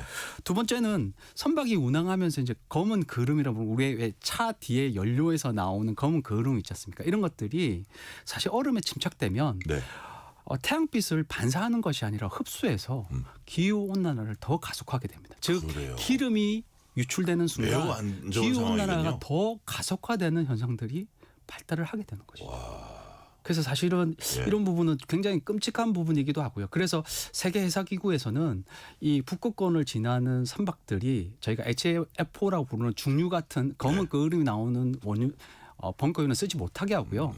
수소라든지 LNG 같은 친환경 연료만 가진 친환경 연료를 떼는 선박만 운행하도록 네. 지금 아까 했던 공고를 하고 있는 상황입니다. 지금 어쨌든 운행을 뭐 좀 계절적이긴 하지만 하고 있는 선박들이 있는 거 아니에요? 그렇습니다. 그럼 전 세계 물동량을 100으로 봤을 때 거기 네. 통과하는 거는 퍼센트가 나오나요? 나오죠. 얼마나 예를 돼요? 들면 전 세계의 물동량이 한 127억 네. 톤 정도 될 텐데요. 네.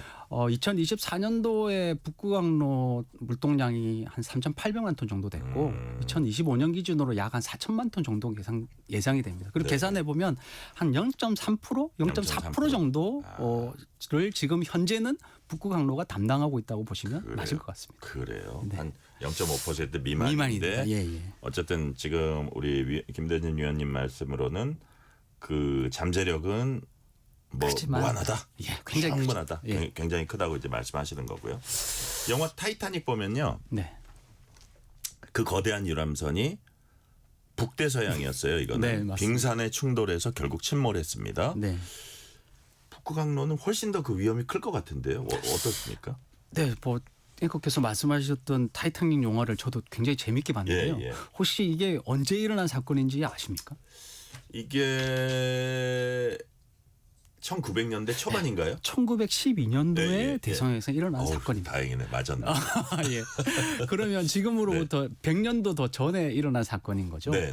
그래서 실제로 과연 이 위험이 현재도 있느냐고 이제 질문을 하셨기 때문에 말씀드리면 현재에도 위험은 분명히 존재를 합니다. 하지만 과거의 위험하고는 좀 다르다고 말씀드립니다. 훨씬 과학 기술이 예. 발전했다? 과학 기술이 발달하면서 네. 과거에는 이 위험을 통제할 수가 없었어요. 아, 그래요? 대응할 수도 없었어요. 근데 하지만 지금은 과학 기술의 발달로 인해서 선박들이 네. 아까 이야기했던 기후 정보나 기상 정보를 실시간으로 위성으로 다 받고 있고요. 그다음에 빙산이 움직임을 볼 수 있는 레이더도 장착돼 있고요. 네. 그다음에 AIS라고 자동 선박 그 시스템이 돼 있어서 마치 내비게이션처럼 이 배가 지금 어디를 가고 있고 어떤 속도로 가고 있고 어떤 항로로 가고 있는지가 모니터에 다 드러납니다. 영화에서 보면 빙산이 오는 거를 막내에 올라가서 이렇게 망원경으로 이렇게 보는 장면들이 나오거든요. 그렇죠. 근데 지금의 배는 동서남북 모든 구역에서 일어나는 일들이 모니터로 다 볼 수 있고 그러니까 그런 사고가 일어날 확률은 아주 희박하다? 예, 현저히 줄어들었고 그것들을 더 줄이려고 지금 노력하고 있는 상황입니다. 즉 관리할 수 있는 위험으로 바뀌어가고 있다는 거죠. 자, 빙산 충돌은 그 타이타닉 지금 뭐 1912년이면 26년에서 12 빼면 114년 전이네. 네, 맞습니다. 그동안 과학 기술이 얼마나 발전했겠어요. 네, 그렇죠. 자, 그 부분은 뭐 너무 우려할 필요는 없다. 그렇지만 아까 뭐 쇠빙선, 내빙선 얘기해 주셨지만 여튼 그걸 또 얼음을 깨고 가야 되고 얼음에 견뎌야 되고 이러기 때문에 여튼 그런 위험이 또 없다고도 할 수 없고 그죠? 예, 그런 상황이다. 하지만 그런 타이타닉 같은 사고의 위험성은 현저히 줄어든 상황이다. 네, 맞습니다. 자, 이제 한국 얘기를 좀 해볼게요. 네. 한국 해운업계 차원에서 이 북극항로가 좀 의미를 가질 수 있을까요? 네, 큰 의미를 가집니다. 아, 그래요? 아까 말씀드렸지만 이 북극항로가 열린다는 건 현재의 해상항로를 대체할 수 있는 중요한 게임 체인저가 된다는 겁니다. 그래서 우리 한국의 해운업에도 막대한 영향을 미치는데요. 조금 나누어서 보면 첫 번째는 한국의 부산항입니다. 즉 싱가포르 항만과 같이 한국의 부산항도 동북아의 허브 항만입니다. 특히 이제 북극항로가 열려서 북극항로로 가는 아시아의 많은 선박들이 부산항을 거쳐서 갈 수 있는 출발점이 될 수가 있는 것들이죠. 그러면 굉장히 많은 선박들이 부산항에 기항을 해야 되고요. 네. 그럼 많은 선박들이 기항을 하면 되면 선박을 수리하거나 네. 선박에 들어가는 물품을 제공하는 선용품업이라든가 정비를 한다거나 관리를 해준다거나 보험이라든지 이러한 산업들이 함께 발전을 할 수 있는 것들이죠. 북극 항로로 가는 일종의 관문 역할을 할 수 있다. 그렇죠. 출발점이 될 수도 있는 것들이죠. 아까 그린란드와 같은 것처럼 그린란드가 아까 이야기했던 것처럼 유럽에서 북극의 끝부분들에서 유럽으로 들어가는 네. 끝부분에 중요한 문지기 역할을 하듯이 네. 부산항도 이런 역할을 담당할 수 있고요. 또 하나 중요한 것들이 에너지 안보입니다. 왜냐하면 이 한국은 네. 지금 에너지의 대부분을 중동에 의존해서 많은 원유를 가져오고 그렇죠. 그것들을 하고 있습니다. 하지만 이제 북극항로가 확보되면 북극권 지역에 있는 LNG라든지 원유 같은 것들이 충분히 조달이 가능하게 하고요. 즉 에너지 유럽 국가들이요? 그렇죠. 예. 그러면 에너지 안보에 다변화가 일어나면서 에너지 안보가 굉장히 튼튼해지는 역할을 할 수 있는 것들이죠. 그래요. 네. 뭐 단순히 저는 해운업 여쭤볼 때는 뭐 우리나라 배들이 글로 가냐는데 그 정도가 아니네요. 그 정도가 아니고 어떤 뭐라 그럴까 관문 역할, 어떤 출발점 역할도 할 수 있고 선박 건조라든지 부가되는 산업도 부응을 할 수가 있고 에너지 안보에도 도움이 된다. 에너지 다변화에도 도움이 된다는 말씀하셨는데 그렇다면 그건 이제 해운업에 대한 질문을 드렸던 거고 선박 건조, 조선업 아까 뭐 세빙선 얘기도 하시고 하셨는데 이런 부분에 우리가 좀 강점을 가질 수도 있어요. 당연합니다. 지금 전 세계에서 만약에 북극항로가 활성화된다 그러면 우리나라만큼 이 쇄빙과 내빙 기능이 들어가 있는 선박을 잘 만드는 곳이 전 세계에 없습니다. 그 말은 중국의 조선업이 굉장히 빠르게 발달해서 쫓아오고 있지만 아까 말씀드린 이 쇄빙이나 내빙 기술이 들어간 선박들은 굉장히 고부가가치 선박들입니다. 이 고부가가치 선박을 가장 잘 만드는 곳이 우리 한국이고요. 그중에서 우리 조선 3사가 이것들을 가장 잘 만들고 있습니다. 그렇군요. 예, 조선업은 이거 외에도 이러한 선박들을 건조하면서 쌓는 여러 가지 장비들, 뭐 영하를 견디는 철강이라든지, 그다음에 기자재라든지 이런 산업들도 함께 발전할 수 있기 때문에 정말로 조선업에는 큰 기회라고 볼 수 있습니다. 그래요. 그럼 지금 점점 이게 이제 우리한테도 되게 절실하게 와닿는 문제라는 말씀해 주셨는데 그러니까 그런 면에서 또 열강들 세계 뭐 중국 미국, 뭐 러시아 이런 부분인데 먼저 러시아 여쭤볼게요. 이런 얘기가 있어요. 러시아가 현재 북극 항로를 사실상 통제한다. 이런 말도 있는데 그럼 북극 항로가 본격적으로 이제 운항이 되면 뭐 주인이란 말은 좀 뭐해도 통행료 같은 것도 내야 되는 건지 그리고 어떻게 시스템이 어떻게 될까요? 금방 말씀드린 것처럼 북극항로가 세 가지 형태가 있다고 말씀드렸잖아요. 그러면 지금 가장 활성화되어 있는 건 러시아 연안을 통하는 북동항로라는 거죠. 러시아가 뭐 돈을 받아요? 네, 러시아는 통행을 하기 위해서 승인을 내주는 허가 제도이기 때문에 허가에 대한 비용을 받고 있고요. 허가증을 내고 있고요. 두 번째는 아까 말씀드린 것처럼 금액이 좀 됩니까? 그게? 예, 꽤 됩니다. 그리고 또 두 번째는 쇄빙선을 이용하기 때문에 쇄빙선 에스코트 비용도 부과하고 있고요. 그다음 도전사를 태워야 되기 때문에 도전사에 대한 비용도 부과하고 있고요. 장사가 꽤 되는군요. 꽤 되는 거죠. 그래서 사실은 북극항로의 주인은 없지만 실제로 어떤 특정 구간에서는 그 국가가 관할권처럼 이 부분들에 대해서 권한을 행사하고 있는 상황이라고 말씀드릴 수 있습니다. 말씀하시니까 파나마 운하 생각도 나고 그런데 자 그리고요 그 미국 중국이 또 북극 항로에 당연히 관심이 많다는 얘기를 들었거든요. 이 세계 양강은 지금 북극 항로에 어떤 정성을 기울이고 있습니까? 먼저 미국부터 말씀드릴까요? 미국은 뭐 그린란드 매입하기 위한 부분들 아까 말씀하셨고요. 대놓고 얘기하고 있고. 그래서 사실 미국은 과거에 1940년대까지만 해도 러시아에 대한 감시와 견제 목적으로 북극과 그린란드를 이용해 왔어요. 하지만 이게 1900년대 이후로 넘어오면서 북극 항로에 대한 가치, 경제성들이 커지기 시작하면서 미국도 이대로는 안 되겠다고 생각을 하는 것들이죠. 그래서 미국은 지금 쇄빙선이 교육용 쇄빙선을 제외하고는 한 척밖에 없거든요. 작년에 미국이 16척의 쇄빙선을 한꺼번에 발주를 했어요. 그래요. 그리고 예산에서 약 90억 불 정도를 투자해서 그린란드에 있는 항만과 아까 있던 기지들을 다 현대화하는 작업들을 하고 있습니다. 즉 이 그린란드의 투자를 굉장히 급격하게 늘려가고 있는 거죠. 이게 트럼프 대통령이 그냥 즉흥적으로 나온 얘기가 아니군요. 준비를 하고 있었군요. 준비를 하고 미국이 해온 거죠. 그다음에 요즘에 가장 이슈가 되고 있는 게 중국입니다. 네네. 중국은 사실은 북극권에 있는 국가가 아님에도 불구하고 예. 이제 근 북극권 국가라고 주장을 하면서 북극권에 대한 또 그린란드에 대한 투자를 굉장히 늘리고 있습니다. 중국은 어떻게 하고 있냐면 예. 그린란드에 있는 광산에 대한 투자를 한다거나 공항에 대한 투자를 한다거나 항만에 대한 투자를 굉장히 늘리고 있고요. 네. 그리고 중국이 지금 추진하고 있는 1대1로의 마지막 퍼즐로 이 북극권을 빙상 실크로드라는 이름으로 빙상 실크로드. 예, 최대한 영향력을 확보해가는 전략을 취하고 있습니다. 그러니까 미국 입장에서는 중국이 되게 미울 것 같아요. 그렇죠. 자기가 하는 거 뭐 남미면 남미, 아프리카면 아프리카, 북극까지 쫓아오니까. 네. 나라가 워낙 크다 보니까 뭐라 그랬죠? 아까 근 북극 국가.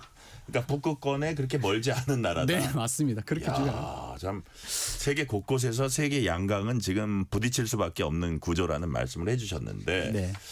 자 우리 김대진 위원님, 북극 항로가 본격적으로 네. 활성화되지 않는 그런 데는 네. 보험과 금융 문제도 있다. 네. 이건 무슨 뜻이에요? 이거 간단하게 말씀드리겠습니다. 제가 자동차를 샀는데 네. 이 자동차 보험이 들 수가 없어요. 예. 그러면 그 자동차를 어디 타고 갈 때 편하게 갈 수 있을까요? 못 가죠. 지금 무조건 북극 보험 항로를 들어야죠. 뛰고 있는 선박들이 보면 보험을 들 때 예. 보험료가 일반 보험료의 작게는 몇 배, 많게는 10배 이상도 보험료를 책정해야 됩니다. 즉 보험사가 뭐냐면 이 북극 항로의 위험을 책정할 수 있는 데이터와 지식들이 없습니다. 그러다 보니 금액을 때려버리는군요. 그렇죠. 정확하게 이 위험을 가치화하고 계량화할 수 있는 데이터가 지금 없는 상황인 거죠. 그래서 보험에서 자동차에 대한 보험처럼 선박에 대한 보험이 안 되니까 선박 금융을 통해서 선박을 건조하거나 중고선을 사고 팔아야 되는데 네. 이 선박의 가치를 평가하는 것도 굉장한 어려움이 있는 것들이죠.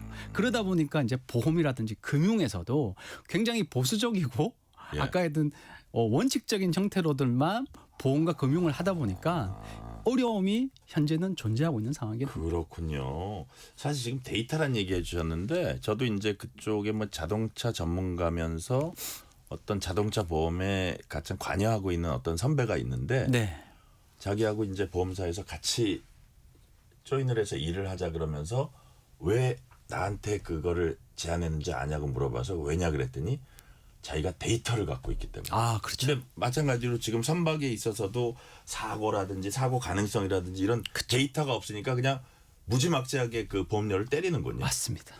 지금 그런 면들이 또 해결돼야 된다는 우리 김대진 위원님의 말씀이시고. 네. 자 그래서 아까 뭐 50년 되면 어떻게 되면 더 활성화된다 이런 얘기는 하셨고요. 네. 그렇다면 한국 입장에서요. 네. 한국 입장에서 그린란드 협력의 구체적 로드맵. 예. 이렇게 그리면 좋겠다. 많이 연구하셨으니까 어떻게 네. 하면 좋습니까? 사실 이제 이 부분은 정답이 있는 건 아니라고 생각을 하고요. 그래요? 사실은 이제 우리나라 정부나 아니면 이제 국제 연구기관들 저와 같은 연구자들이 사실 많은 준비를 해야 되는 영역이긴 합니다. 그렇지만 이제 몇 가지 좀 제안을 드려다 보면 굉장히 단계적으로 그린란드 협력을 해야 되는데요. 첫 번째는 이제 과학이나 연구 분야에 대한 협력을 먼저 해야 되겠죠. 그러니까 북극 지역에 대한 여러 가지 빙상 정보라든지 아까 말씀드린 데이터와 노하우에 대한 정보를 공유해가는 것들을 먼저 해야 되고요. 두 번째는 환경이나 안전에 대한 아까 했던 협력을 해야 됩니다. 무슨 말이냐면 그린란드 지역에 있는 항만에 대한 투자도 같이 하고요. 거기 위험이나 이멀전시 사태가 돼서 프로토콜을 어떻게 할 건지 그리고 교육들은 어떻게 같이 할 건지 이런 부분들에 대한 협력도 굉장히 강화해 나가야 되고요.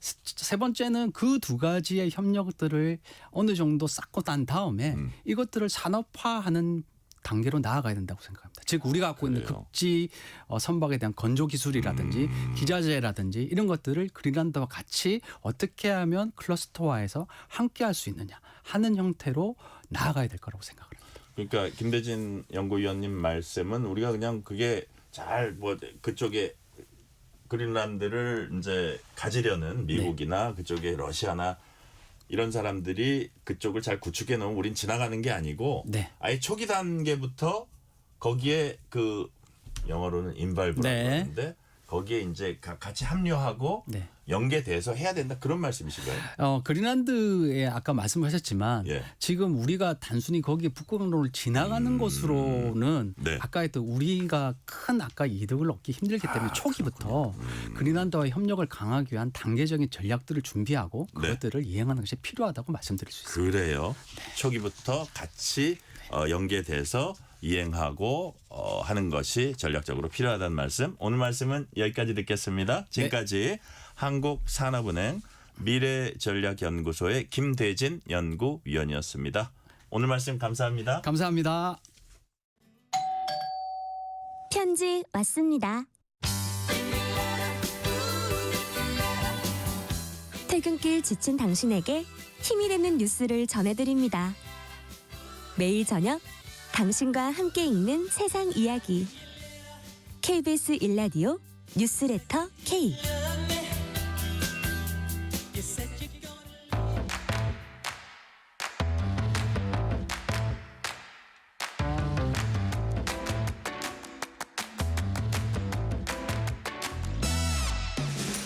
오늘 가장 뜨거운 뉴스, 화제 소식 쏙쏙 골라서 전해드립니다. 뉴스레터 브리핑. 오늘은 윤슬기 연합인포맥스 기자 나오셨습니다. 윤슬기 기자님 어서 오세요. 네, 안녕하세요. 아까 막 저기 대기실에서 준비하면서 웃었는데 왜 웃었어요? 회사 이야기하다가 좀 웃었습니다. 회사 이야기라서 방송에서는 못하는 얘기고. 네, 비방용이었습니다. 이거 너무 궁금한데. 나 그 얘기 들어야지 질문할 것 같은데 안 되죠. 방송에서는. 네. 알았어요. 방송 끝난 다음에 말씀해 주세요. 자, 노인 10명 중 8명이 생애 말기에는 집에 머물고 싶어한다 이런 조사 결과가 나왔습니다. 우선 이게 어떻게 이루어진 조사예요? 네, 이번 조사는 돌봄이 필요한 상태지만 요양시설이 아니라 집에서 생활하고 있는 노인들을 네. 장기간 추적해서 이제 확인한 연구인데요. 건강보험연구원이 진행한 장기요양 노인 코호트 조사인 겁니다. 맞아, 코호트 조사라 그러죠. 네. 추적 조사. 네, 3년에 걸쳐 같은 집단을 계속 관찰한 자료라는 점에서 의미가 좀 깊은데요. 생애 말기에 어디에서 돌봄을 받고 싶으냐라는 질문에 매년 10명 중 8명꼴로 자택이라고 답변한 겁니다. 수치로 보면 해마다 약 80% 안팎이 집을 가장 선호했는데요. 이건 뭐 단순한 감정의 문제가 아니라 현실적인 이유도 조금 깔려 있습니다. 아무래도 이제 집이 생활 리듬이 좀 유지가 되고 가족과의 접촉이 좀 자연스럽잖아요. 네. 게다가 심리적 안정감이 크기 때문인 것으로 보입니다. 특히 장기 돌봄이 필요한 노인일수록 환경이 바뀌는 스트레스가 좀 큰데요. 이 때문에 가능한 한 오래 가능한 집에 지내고 싶다라는 선호가 뚜렷하게 나타난 것으로 볼 수 있습니다. 그래요. 생애 말기, 생애 마지막 하면 인간의 숙명이니까 좀 숙연해지기도 해요. 그렇습니다. 자, 근데요. 임종 장소로 어딜 선호하냐 이렇게 물었더니 조금 얘기가 다릅니다. 마지막 순간은 병원을 더 선호하고 있습니다. 이건 어떻게 해석해야 할까요? 네, 그 지점이 바로 이번 조사에서 가장 현실적인 대목인데요. 네. 돌봄은 집에서 받고 싶지만 임종은 어디서 맡고 싶다라는 질문에 대한 답이 다르게 나온 겁니다. 임종 장소 선호는 시간이 갈수록 병원 쪽으로 이동했습니다. 네. 집에서 임종을 맡고 싶다는 비율은 해마다 내려갔고요. 병원을 택한 비율이 계속 올라간 건데요. 노인들이 병원을 선택한 이유는 조금 비교적 명확합니다. 통증 조절과 응급 대응 같은 의료적 안정성 때문이고요. 막바지에는 좀 상태가 급변할 가능성이 높다 보니 의료진이 곁에 있는 환경을 더 안전하게 느끼고 있는 겁니다. 또 하나는 사망 이후의 절차 문제인데요. 집에서 임종을 맞으면 행정, 의료 절차가 좀 복잡해진다라는 인식도 영향을 준 것으로 분석됩니다. 연구진도 바로 이 점을 짚었는데 집에서 존엄하게 생을 마무리하고 싶어도 의료 지원과 제도적 뒷받침이 부족하면 결국 병원으로 갈 수밖에 없다라는 구조인 겁니다. 그래요. 100번 이해되는 그런 얘기네요. 어떤 의료적 안정성 이런 거 대응성 이런 것들 당연히 병원이 훨씬 더 잘하니까 그런 부분 임종은 병원이다. 이해가 되고. 근데 아까 이제 생애 말기에 이제 이렇게 집에서 주로 지내고 싶다. 요 얘기로 다시 잠깐 돌아가서 노인들이 이제 마지막 몇 년이 되겠죠. 집에서 계속 지내려면 어떤 게 좀 필요하다고 봤습니까? 네, 조사 결과에선 노인 본인과 가족 돌봄 제공자 모두 방문 요양 시간을 조금 더 늘려달라라는 요구가 가장 컸습니다. 네. 절반 가까이가 지금보다 더 긴 방문 요양이 필요하다라고 답을 한 건데요. 그다음이 외출할 때 차량과 동행을 지원해주는 서비스였습니다. 병원 진료나 일상 외출을 혼자 감당하기 어렵기 때문입니다. 네. 또 하나 눈에 띄는 게 식사와 영양 관리 지원인데요. 방문 형태의 식사, 영양 서비스 요구도 상당히 높게 나왔습니다. 반대로 지금 서비스로 충분하다는 응답은 10에서 15% 수준에 그쳤는데 대부분 현재 공적 돌봄이 부족하다라고 느끼고 있는 것으로 보입니다. 네. 방문 요양 뭐 얘기 들으니까 이게 결국은 초고령화 시대의 국가 시스템에 관한 문제라 참 절실한 문제라는 생각이 드네요. 주제를 바꿔봅니다. 반려동물 매매 이후에 소비자 피해 사례, 즉 구제를 신청한 사례들을 살펴봤습니다. 그랬더니 질병이나 폐사 관련 분쟁이 가장 많았다고 해요. 맞습니다. 이번 말씀하신 대로 이번 조사는 반려동물을 분양받은 뒤 소비자가 피해를 호소하며 공식적으로 구제를 신청한 사례를 모아 분석한 결과인데요. 네. 최근 이 접수된 700여 건을 들여다봤는데 절반이 넘는 유형이 질병이나 폐사 문제였습니다. 그러니까 데려온 지 얼마 안 된 반려동물이 아프거나 심한 경우 폐사까지 이어지면서 분쟁이 발생한 사례가 가장 많았다는 뜻인데요. 그만큼 건강 상태와 관련된 정보가 거래 과정에서 제대로 공유되지 않았을 가능성을 시사하고 있습니다. 연도별 흐름도 좀 뚜렷한데요. 네. 피해 건수, 접수 건수는 해마다 늘어가는 추세였습니다. 반려동물 양육 인구가 늘어난 영향도 있지만 거래 구조 자체의 문제가 계속 반복되고 있다라는 신호로도 볼 수 있을 것 같습니다. 그래요. 그럼 왜 이런 피해가 반복되는지 잠깐 설명을 해주시고 또 하나는 소비자들이 어떤 부분을 좀 조심하면 될까요? 네, 핵심은 계약 단계부터 정보가 좀 충분하지 않다라는 데 있는데요. 소비자원 조사에 따르면 일부 판매업체의 계약서에는 반려동물의 건강 상태나 과거 질병 이력 그리고 질병이나 폐사가 발생했을 때 배상 기준 같은 주요 내용이 적혀 있지 않았습니다. 그러니까 말로만 설명하고 문서에는 빠져 있는 경우가 적지 않았다라는 뜻입니다. 이렇게 되면 나중에 분쟁이 생겨도 소비자가 입증하기가 좀 어렵고요. 또 하나 문제가 된 부분이 바로 멤버십 결합 판매인데요. 동물병원이나 애견 호텔, 미용실 할인 혜택을 묶은 멤버십을 함께 팔면서 해지를 어렵게 만드는 구조인 겁니다. 소비자가 중간에 계약을 끊으면 이제 위약금이나 제한이 걸리는 경우가 많고요. 광고 방식도 좀 문제로 지적이 됐는데 보호소나 보호센터라는 이름을 써서 무료 입양처럼 보이게 한 뒤 실제로는 수십만 원에서 많게는 수백만 원대 비용이나 멤버십 가입을 요구하는 사례도 확인이 됐습니다. 그렇기 때문에 소비자 입장에선 구조 활동이나 공공 입양으로 좀 오해하기 쉬운 상황입니다.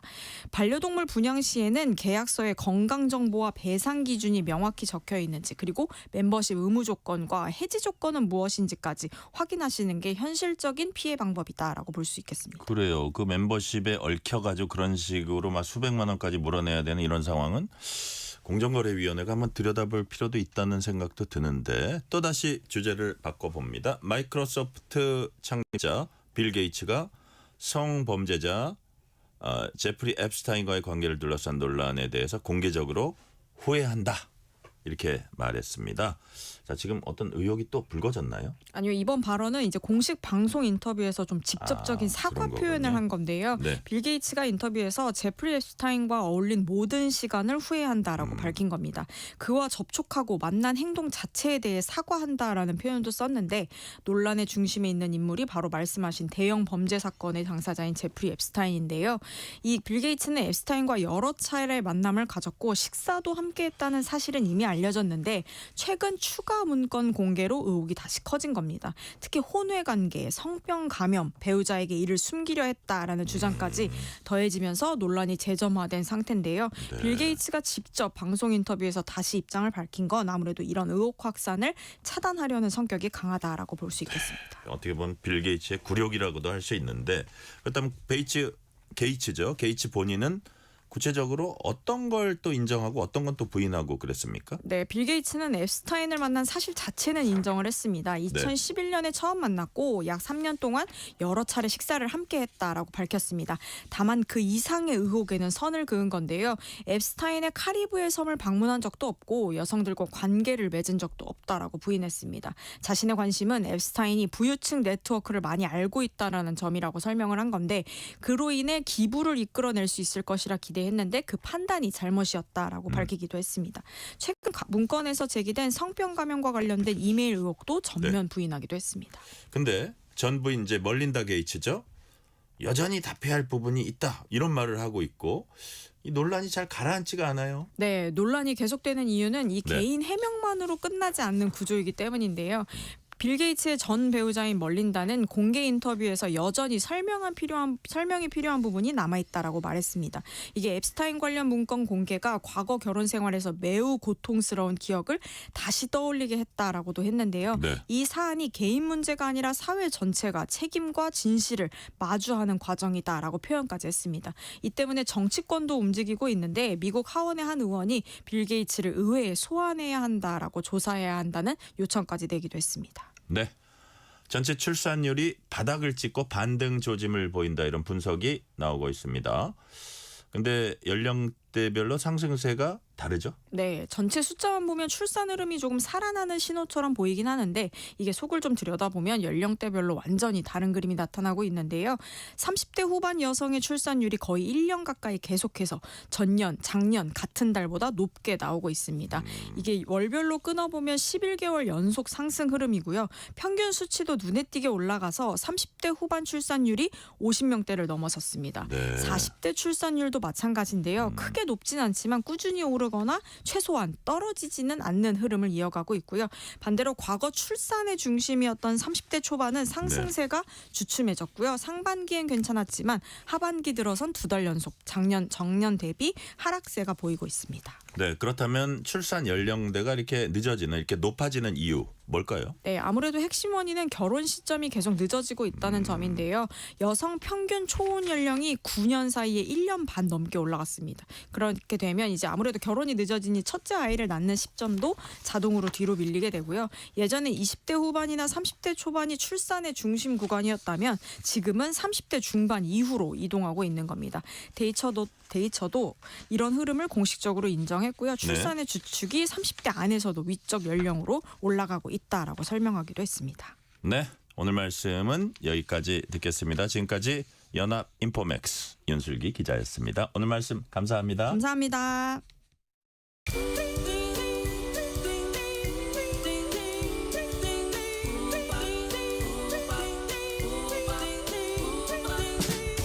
오늘 하루 뉴스를 정리해주는 다정한 편지 한 통.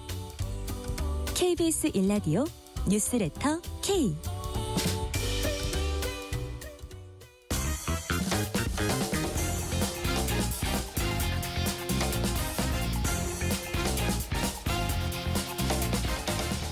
한 주의 스포츠 소식 전해드립니다. 스포츠는 완수. 이번 주 스포츠 뉴스 KBS 김완수 기자와 완수해보겠습니다. 김완수 기자 어서 오세요. 네, 안녕하세요.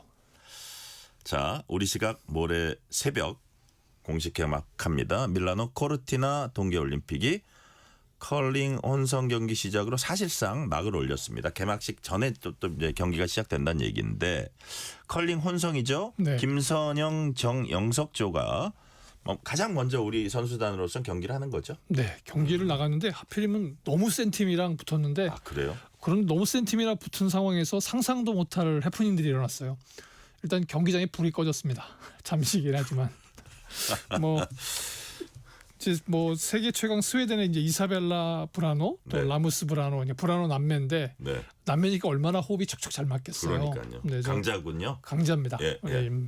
근데 이제 첫 세트 할 적에 이제 첫 엔드라고 하죠. 네. 1대0 뭐 점수를 따서 기분 좋게 시작을 하고 이 엔드에서 2점을 줘서 역전당하긴 했지만 3엔드에서 다 점수를 만회했어요. 네. 3대2로 앞선 상황이고 해서 전체적으로 잘 가나 싶었는데 여기 이탈리아가 약간 좀 그 유럽세는 하고 우리한테 홈터세를 좀 부리는 것 같습니다. 그래서 3엔드 4엔드에서 3점 4점 그래서 이른바 석점이 넘은 빅엔드라고 하는데 네. 빅엔드를 허용하고 난 뒤에 10대 3으로 졌습니다. 그래요. 근데 사실 이제 말씀드린 것처럼 이제 1엔드 도중에 정전이 발생을 했어요.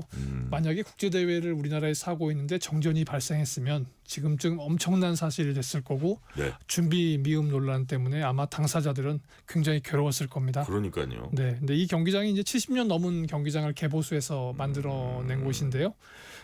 지금 현재 가 있는 김하영 기자가 경기장 개막을 앞두고 돌아봤는데 쇼트트랙 경기장도 아직 공사 중이고, 아 그래요? 네, 아이스하키 경기장도 아직 공사 중이라서 굉장히 당혹스럽다 이런 기사들을 계속 보내오고 있거든요. 근데 이제 이 와중에 세 번째 올림픽에 나간 우리 김선영 선수 여유가 있었습니다. 불이 꺼지고 나니까 상대 선수도 당황했을 거고 본인도 당황했을 텐데 이제 그 컬링할 때 미는 도구 있잖아요. 네. 이제 기타 치는 것 같은 이렇게 모습을 취하면서 경기장 분위기를 싹 잡았어요. 상대방 선수들도 웃었겠네요. 네, 같이 해서 이제 이사벨라 선수가 뭐 본인도 긴장이 풀렸겠지만 상대 네. 긴장도 풀어주면서 경기를 잘 풀어갈 수 있었는데. 네. 그래서 이것도 진풍경이다 그러고 있는 상황에서 6엔드가 지나고 났는데 갑자기 심판이 경기를 몰수시켰어요. 근데 사실 이 컬링은 본인이 기권하는 경기입니다. 네. 야구의 콜드 게임처럼 이렇게 점수가 정해지면 스톱하는 것이 아니라 예. 우리가 점수를 더 못 낼 수 있겠다. 아니면 다음 라운드 로빙 방식이기 때문에 예. 다음 경기에 힘을 쏟기 위해서 이번 경기를 약간 힘을 좀 뺄 수 있겠다. 이렇게 해서 기권을 해야 되는데 커뮤니케이션하는 과정을 보면 선수들이 요청했다기보다는 심판이 경기를 중지시켰다면 그쪽을 이기게 하고 그냥 끝내버린 거예요? 네. 그렇게 할 수도 있군요. 네. 사실은 그건 약간 좀 경기 운영에 문제가 있어 보이는데 그런 면에서는 조금 아쉬움을 남기는 동계올림픽의 시작이 아닌가 싶습니다. 그래요.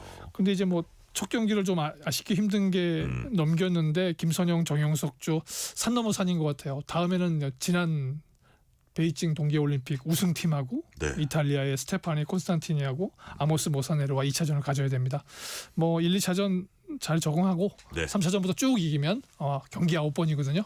아무튼 4강까지 가서 메달 레이스에 합류했으면 합니다. 네, 기대를 해보고요. 지금부터는 우리 선수들의 메달 전망 본격적으로 해봅니다. 우리 전통 효자 종목 쇼트랙 금메달 몇 개가 목표입니까? 지금 출발할 적에 빙상경기연맹 회장 이수경 회장은 이번 선수단장으로 가는데 쇼트랙에서 2개 이상 따고 우리가 10위권을 탈환하겠다 이렇게 얘기를 하고 갔어요. 그리고 아무래도 전통의 효자 종목 쇼트랙이 중심적인 역할을 해줘야 되겠다. 그렇죠. 20년 전에 이탈리아에서 토리노 동계올림픽이 열렸었거든요. 토리노 있었죠. 네. 맞아요. 그때 기억을 잠시 돌아보시면 그때 우리가 금메달 6개, 은메달 3개, 동메달 2개를 땄거든요. 근데 금메달 6개가 딱 2선수가 땄어요. 쇼트랙의 진선유, 안현수. 3관왕씩 딱딱하면서 개인 종목 2개, 계주 한 종목씩. 그래서 딱 6개를 따놓으니까 역대 2위의 성적입니다. 우리가 역대 최고의 성적을 거둔 거는 이제 밴쿠버 때거든요. 6개, 2개. 근데 그 정도만 돼준다고 한다면 그리고 우리가 지금 보면 나쁘지 않아요. 선수 구성도 보면 3연속 금메달을 노리는 최민정 선수 있고요. 또 요즘 람보르길이라고 불리는 김길리 선수가 있습니다. 김길리. 그리고 IOC가 주목한 젊은 신예 10대 임종원 선수가 있고 또 여러 대회에서 금메달을 따왔던 황대현 선수가 있어요. 메달 레이스 나쁘진 않을 것 같은데 근데 너무나 강력한 라이벌이 존재하는 사실입니다. 이 캐나다가 다코스로 떠올랐는데 제가 국제협력을 잠깐 하면서 캐나다 CBC하고 좀 관계가 있었거든요. 그래서 가끔 이제 기사들을 챙겨보게 되는데 CBC가 자기들이 금메달 4개를 따겠다 이렇게 전망을 해놨어요. 왜냐하면 윌리엄 단지누라고 하는 선수가 있는데 키도 크고 아주 파워풀하고 경기도 아주 그냥 탱크같이 밀고 가는 선수거든요. 4개를 쇼트랙에서 따겠다? 네. 그래서 우리하고 굉장히 이제 부딪힐 수밖에 없는데 선수 구성을 보게 되면 우리를 위협할 만해요. 아까 말씀드렸던 윌리엄 단지누 선수가 있고요. 스티븐 디보아 선수가 있고 여자는 또 이제 코트니 사로라고 해서 거의 우리 최민정 선수하고 1대1 맞짱을 떠도 만만치 않은 선수가 있어요. 이런 선수를 보게 되면 전체적으로 좋은데 이런 것 때문에 그런지 미국의 애슬레틱스라는 데서는 대한민국이 올림픽 사상 최초로 금메달을 따지 못할 수도 있다. 이런 전망을 내놓게 됐습니다. 아무래도 전체적으로 굉장히 이번에 어느 때보다 경쟁이 치열하게 될 것 같은데요. 잘 아시겠지만 우리 가까운 나라 중국이 있고요. 또 캐나다 강하다고 말씀드렸는데 또 홈팀 이탈리아라든가 벨기에도 만만치 않은 선수를 보유하고 있어요. 그래서 자칫 잘못하게 되면 메달을 놓칠 수 있는데 한편으로는 그런 생각을 합니다. 이런 선수들이 있기 때문에 우리 최민정, 그다음에 김길리, 아까 말씀드렸던 임종원, 황대현 선수가 이런 한마디로 추격 다 가볍게 따돌리고 해준다면 정말 쇼트랙은 대한민국의 효자 종목이라는 걸 확인시켜 줄 수 있을 것 같고요. 같은 빙상 종목에는 이제 평창하고 베이징 1500m에서 메달을 땄던 김민석 선수가 음주 파동 때문에 헝거리로 귀화해서 헝거리 대표로 뛰는 사태가 벌어지기는 했어요. 그런데 이제 우리 여자 500m와 1000m에서 김민선 선수나 이나연 선수 컨디션 끌어올리고 있거든요.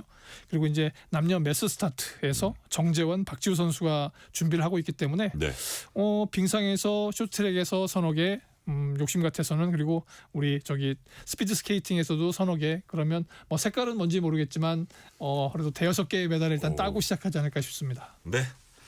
빙상에서 쇼트트랙이라면 설상에서 어떤 종목 메달 가능성이 가장 높아요?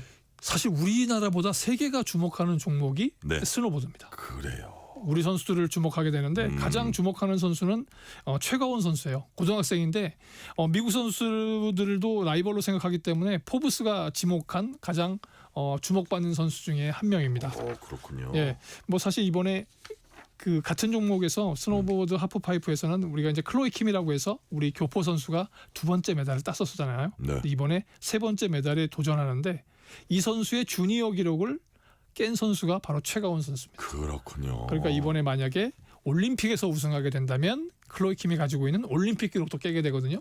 그러면 정말 10대의 무서운 세계적인 스타가 등장할 수 있기 때문에 사실 세계가 주목하는데 우리는 약간 좀 그 선수에 대해서 모르고 있지 않나 하는 생각이 들어요.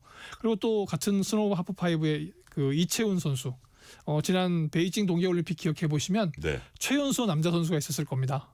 근데 이제 이 선수가 기량이 성장해서 뭐 세계 선수권 대회에서도 우승을 했고요. 또 지난 하얼빌 동계 아시안 게임에서 우승을 했기 때문에 뭐 차분하게 조용히 듬직하게 메달 하나 따주면 하는 그런 마음이 있고요.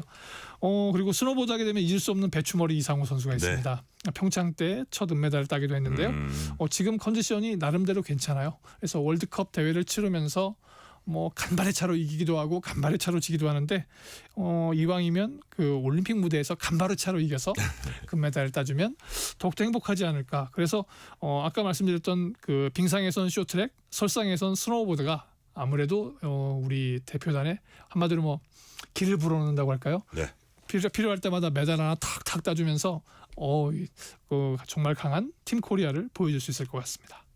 자, 한 달 뒤에는 밀라노 코르티나 동계 패럴림픽 열립니다. 여기 출전한 선수들도 지금 구슬땀 흘리고 있죠. 네, 지난 2일에 사실 패럴림픽 선수단도 결단식을 가졌어요. 네, 슬슬 준비를 하는데 우리가 흔히 뭐 이제 올림픽에서는 영웅이 탄생하고 패럴림픽에는 영웅이 출전한다. 뭐 그런 이제 다큐멘터리에서 따온 명언들을 하고 있는데요.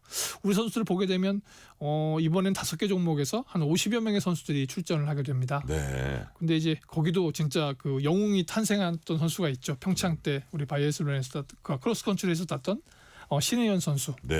신혜연 선수가 본인이 은퇴할 때까지 뒤를 이을 선수가 없지 않을까 이렇게 고민을 했다고 해요. 그런데 그 김윤지라고 하는 새로운 기대주가 나타났습니다. 근데 이 선수는 항상 스마일해요. 멀리서 봐도 기분 좋은 선수. 근데 메달을 따면 더 기분 좋은 선수가 되지 않을까 싶은데요. 그래서 이제 거의 뭐 아버지와 딸뻘 되는데 신희연 선수가 이제 김윤지 선수한테 가끔 이렇게 어드바이스를 합니다. 운동하는 모습 보면 힘이 너무 들어간다. 뭐 운동하시는 분들 대부분 결정적인 시기에 그런 말씀하시잖아요. 힘을 빼야 더 잘할 수 있다 그러는데 아직 이제 그 의욕에 찬 선수이기 때문에 그 힘을 빼라 이렇게 어드바이스를 많이 한다고 하고요. 또 알파인 스키의 최사라 선수가 있습니다. 시력이 워낙 좋지 않기 때문에 가이드 러너와 함께 경기를 치러야 되는데요. 최근에 굉장히 호흡이 착착 잘 맞는 가이드 러너를 만났습니다. 그래서 이번에 좋은 성적을 거두지 않을까 좀 내심 기대를 해보게 되고요. 또 휠체어 컬링하게 되면 백혜진 선수 뭐 이렇게 많이 기억하실 거예요. 우리 이런 많은 선수들이 한계를 넘는 도전을 보여주기 때문에 이번 2월 한 달은 동계올림픽으로 다음 3월은 이 패럴림픽과 WBC로 아마 스포츠 팬들은 보는 즐거움이 아주 2배, 3배 늘어나실 것 같습니다. 네. 자, 프로농구 KCC의 허웅이 국내 선수로는 22년 만이라고 해요. 한 경기 50득점 벽을 넘었습니다. 근데 와 보니까 이게 3점 슛을 엄청나게 꽂아 넣었어요. 네. 근데 지금 보셨듯이 그 51점을 넣었는데 역대 3위입니다. 그럼 역대 1위는 대체 얼마나 많이 넣은 거야? 이게 궁금하실 거잖아요. 근데 이제 2003년, 2004년 시즌을 기억하시는 농구 팬들이라고 한다면 아마 우지원, 문경은 두 선수를 떠올리실 거예요. 같은 날? 예. 왜냐면 그 당시 시즌 마지막 경기였는데 많은 점수 누가 3점 슛을 많이 넣는지 또 어떤 선수가 많이 넣는지 서로 자기 팀에서 밀어주고 상대 팀에서도 대충 막았어요. 그래서 이제 뭐 우지원 선수 같은 경우에는 70점을 넣었습니다. 그리고 문경훈 선수는 66점을 넣었어요. 그 사실 많은 분들이 이 정도 되면 마이클 조던 기록을 넘어서는 거 아니야 이렇게 얘기하시잖아요. 수비 안 한 거 아니에요? 그렇죠. 근데 마이클 조던도 그 경기를 보게 되면 우리보다 시간도 긴데 마이클 조던의 최고 기록은 제 기억으로는 63점입니다. 그래요? 그러니까 문경은 우지원 선수가 마이클 조던을 넘는 경기 기록을 가지고 있는 셈인 거죠. 그런데 그런 것들 때문에 2004년을 이제 촌극이라고 표현합니다. 있어서는 안 될 경기 촌극이었는데 그래서 사실상 이번에 그 허웅 선수가 세운 기록은 이게 역대 최고 기록이라고 할 만하다.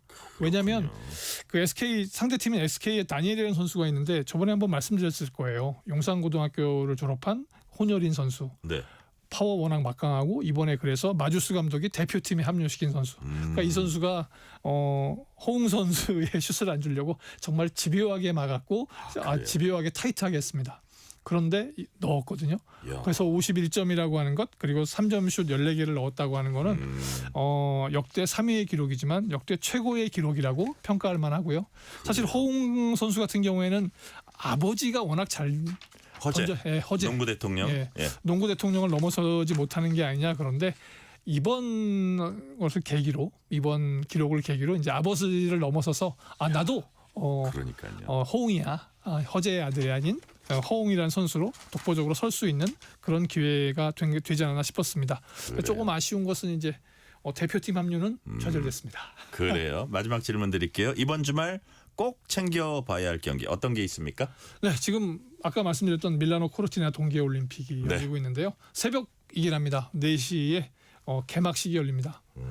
전 세계 선수들이 참가를 하고 또 그 뭔가 스포츠가 세상을 바꾸는 지금 혼탁할 때 세상의 중심이 뭔가 우리가 가져야 할 마음이 뭔가를 정정당당이란 이름으로 한번 새겨주지 않을까 싶어요. 그래서 새벽 이른 시간에 일어나서 개막식 보시는 것도 나쁘지 않을 것 같습니다. 네, 동계올림픽 개막식 얘기까지 오늘 말씀은 여기까지 듣겠습니다. 지금까지 김한수 KBS 기자였습니다. 오늘 말씀 감사합니다. 오늘 뉴스레터 K는 여기까지입니다. 커피 쿠폰 당첨자 명단은 뉴스레터 K 홈페이지 확인해 주시고요. 끝곡으로는 강수지의 혼자만의 겨울 듣겠습니다. 오늘도 함께해 주신 청취자 여러분 진심으로 감사드립니다. 지금까지 뉴스레터 K 전종철입니다.